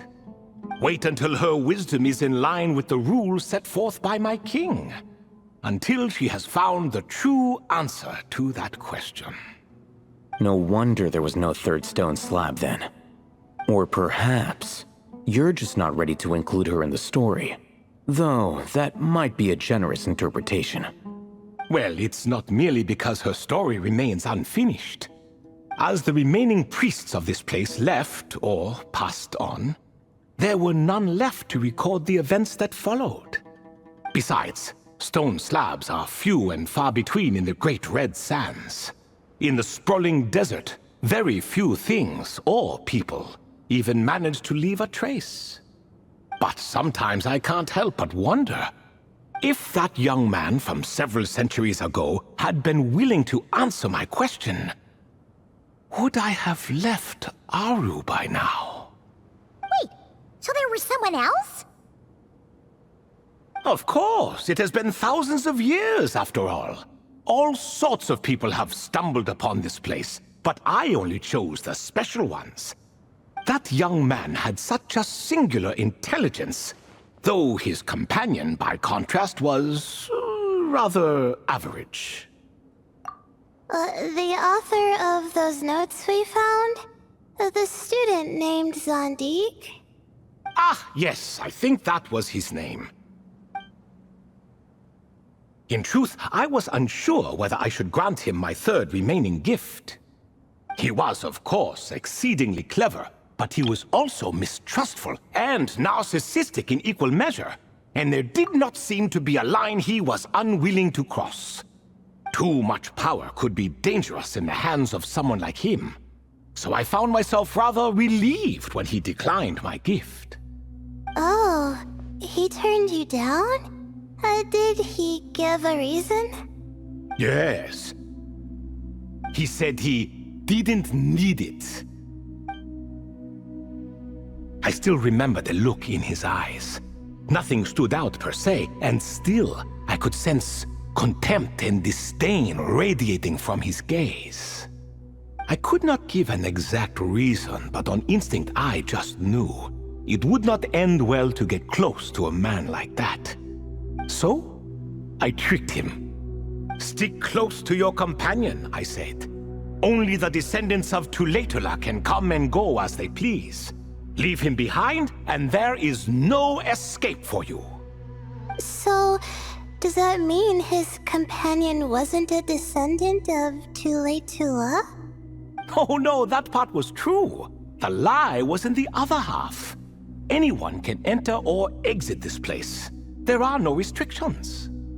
I saw that his companion was exhausted and was concerned Zandik might leave him behind, or worse, that some other accident might befall him. So I made up an excuse to prevent Zandik from going a step too far. Oh, and speaking of, Sandik's companion had the same blue hair and pointed ears as you. Wait, does that mean Layla's also a descendant of Tulatula? Indeed. When Hermanubis founded that city, he took in many who had nowhere else to go. Today their progeny are scattered to the four winds, and indeed are far more numerous than I could have imagined. So the person you protected could have been my ancestor. Yes, yes. You're very welcome for that. Could I ask another question, Lord Ibis King? Of course. I have nothing but time, I'm afraid. Did you also save me and a man named Jur? I did. You two were quite unlucky bumping into a device King Deshret once used to measure human brain power. That contact caused more knowledge than you could handle to flood into your minds. So I replaced that knowledge with simpler, repetitive information. Of course, the side effect being the same thought repeating over and over again in your mind, but that should resolve itself in time. How many moons are there in the sky? Yes, that was the phrase I used in your head. I forgot the other one, though. I believe it had something to do with food. Both were spur-of-the-moment decisions, so no need to dwell on the meaning too much.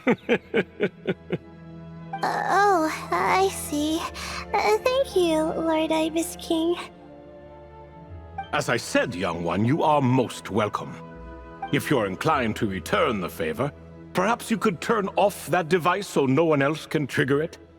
There's only so much a cat's paw can do, so I'm afraid this is something I must leave to you. Or Marak, I suppose. Oh, splendid! Another one bites the dust. Such is the fate of things here. Day by day, little by little, the remnants of ages past fade into obscurity. For that reason, the gifts of bygone eras, be they tied to your blood or technological in nature, are not to be revered. They are tools, nothing more. Disrespectful? I simply make the most of what I have. Besides, Our king has been gone all these years. What good does it do to revere him now? Oh, are you talking to the Goat King again? No, Croco this time. He's pestering me for another game of chess. Says he wants to even the score. Wishful thinking, if you ask me. If we counted one push-up for every loss, he'd owe me 300,000 by now. Of course, that's just a rough estimate. I've never kept count. It appears that's something you like. Being someone unable to be defeated. I suppose so. All right then. Time for me to extend my winning streak, and for you all to head home.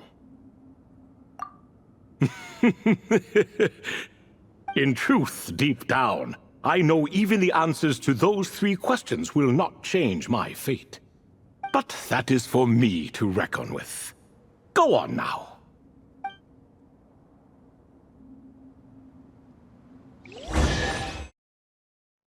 Excuse me. Do you even know what time it is? I've harvested 3 crops of tomatoes while you've been gone. You're exaggerating, Professor. I'm making a point. There's a difference. The sincerest apologies for keeping you waiting, Professor Cyrus. See, that's what I call manners. Now, are any of you hurt? Nope. It went way smoother than we expected, actually. I presume the investigation is complete then. Come, tell me all about it. Oh my, did you luck out? If you've read the work from the Vahumana Dashan, you would know that the Ibis King has, well, let's call it a mixed record. Perhaps he softened up a bit in his old age, and that's why he chose to help you. Or perhaps he just didn't have a good enough reason not to help us. See? Marak agrees. How do you even know that's what Marak meant? That could have just been a happy noise. In any case, there's a lot to be happy about. We figured out what happened to Layla and Jur, and there were some unexpected takeaways too. Yeah, I never expected to learn about my ancestry. I've always thought of myself as just an ordinary student. I never would have even considered something like that could be true. Come to think of it, our ancestors might even have been friends at some point. Huh? You're right. Maybe I should take a trip back home to see if I can find any records about that. Oh, I was just throwing that out there. I wouldn't want you to go to the trouble. It's fine. My advisor gave me a break, and I still have a few days left, so... Oh, wait. My study topic. I haven't made any progress at all. No. I need to focus on that instead. Right. Couldn't you help her, Professor? Huh? No, I could never. Me, you say? I'm from the Spatamar Darshan, and I don't think that Nephis or Zahahadi researched the stars. All I have to offer are my homegrown tomatoes. Although I suppose it's not impossible. I can ask a few old friends to recommend some interesting topics. You really don't have to. It sounds like a lot of work. Hardly. A few passing questions while we water the plants? It's no trouble at all. Thank you so much. Of course. Now it's getting late, and you all must be tired. Let's wrap things up here. Some say desert nights are the sun taking mercy on us after the heat of the day. So, let's leave while she still feels merciful.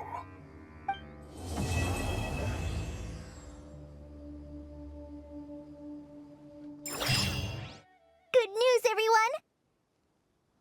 The Fieldwise Center is getting a lot of praise from important scholars all throughout the academia. Soon, they'll send a team of specialists to take over the management of this place based on our recommendations. So, thank you for all the support. Wow! Sounds like your hard work paid off, Kale.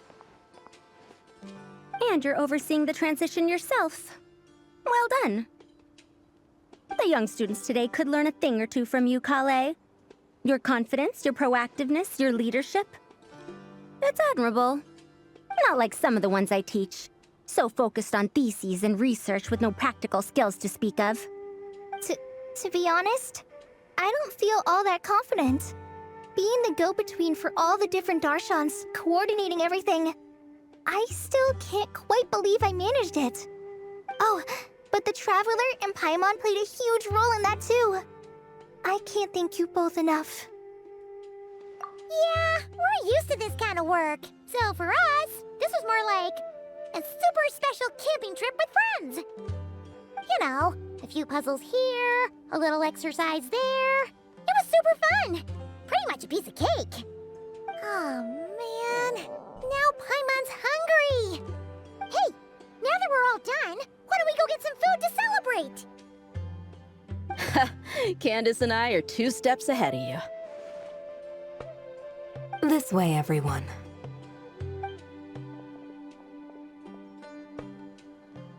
Woohoo! A feast! Perfect timing.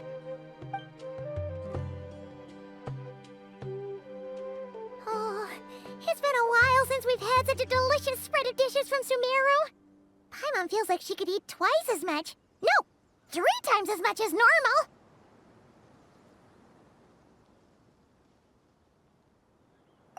Huh, is that a challenge? Careful what you wish for. We have your wallet to think about. It's been a while since I've had food from the desert region.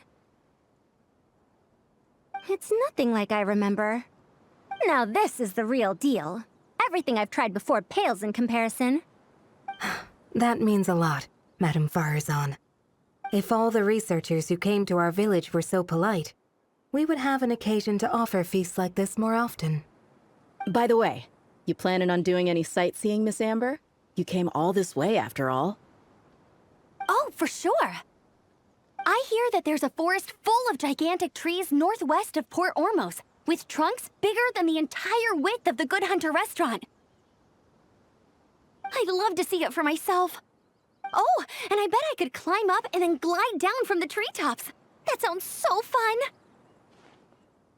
In that case, I'll give you some snacks to take with you. Like a dense cake or some dumplings. The wind's strong up there, so you don't want anything too crumbly. Oh, and you'll need a thicker water skin, so it doesn't break if it drops. Oh, dumplings sound great. So soft and chewy. Great thinking, Kale. As for the desert, I'd love to check out some of the ruins, like that giant one shaped like an hourglass. I'll just observe from a distance, though. Your ruins could be protected sites, so better to not barge in. Besides, there could be someone sleeping in there. I'm glad to hear that, Miss Amber. It's for the best. Your body won't be used to the desert environment, though, so traveling could be tough. You'll need to bring moisturizing ointment and essential oils for the skin. Honestly, though, helping set up the Fieldwise Center was the real highlight of this trip. And thanks to you, Kale, I got to make some new friends, too. So I couldn't be happier. Feel free to drop in on me in Mondstadt anytime. I'll show you the best our city has to offer. Don't mind if I do. I had some dandelion wine while I was in Fontaine, and man, that was the stuff. So sweet and fragrant, not a single bitter note in there at all. And that was the imported stuff. I bet the taste is even better when it's fresh. I'm looking forward to downing a couple of barrels already. It couldn't hurt to take a break from wine, either. Those children gave you some hennaberry thorn powder, remember? You could make some tea. Come on, Candace. It's just a taste. The barrels aren't even that big. We're talking like 3 to 5 cups per, tops. And don't worry, I'd make sure to bring back souvenirs for everyone. Well, I've heard the Knights of Favonius library has quite the collection. I wonder if there are tomes that approach engineering from a different angle. Could be worth perusing. I'm not sure about the exact number, but the library's pretty huge, all right. What kind of books are you interested in, Madame Farzan? I can write them down and have Lisa get them ready for you. Either way, just leave your Mondstadt travel plans to me. Lisa? Lisa Mincy? Cyrus's prize student who he never stops bragging about? So that's where she's hiding. Ah, this is kind of nice, isn't it? Friends of ours meeting other friends of ours, then becoming friends in their own right. Yeah, maybe we should start introducing our friends to each other. Paimon can think of a few who might get along. Huh, not a bad idea, right? Just imagine all the fun we could have.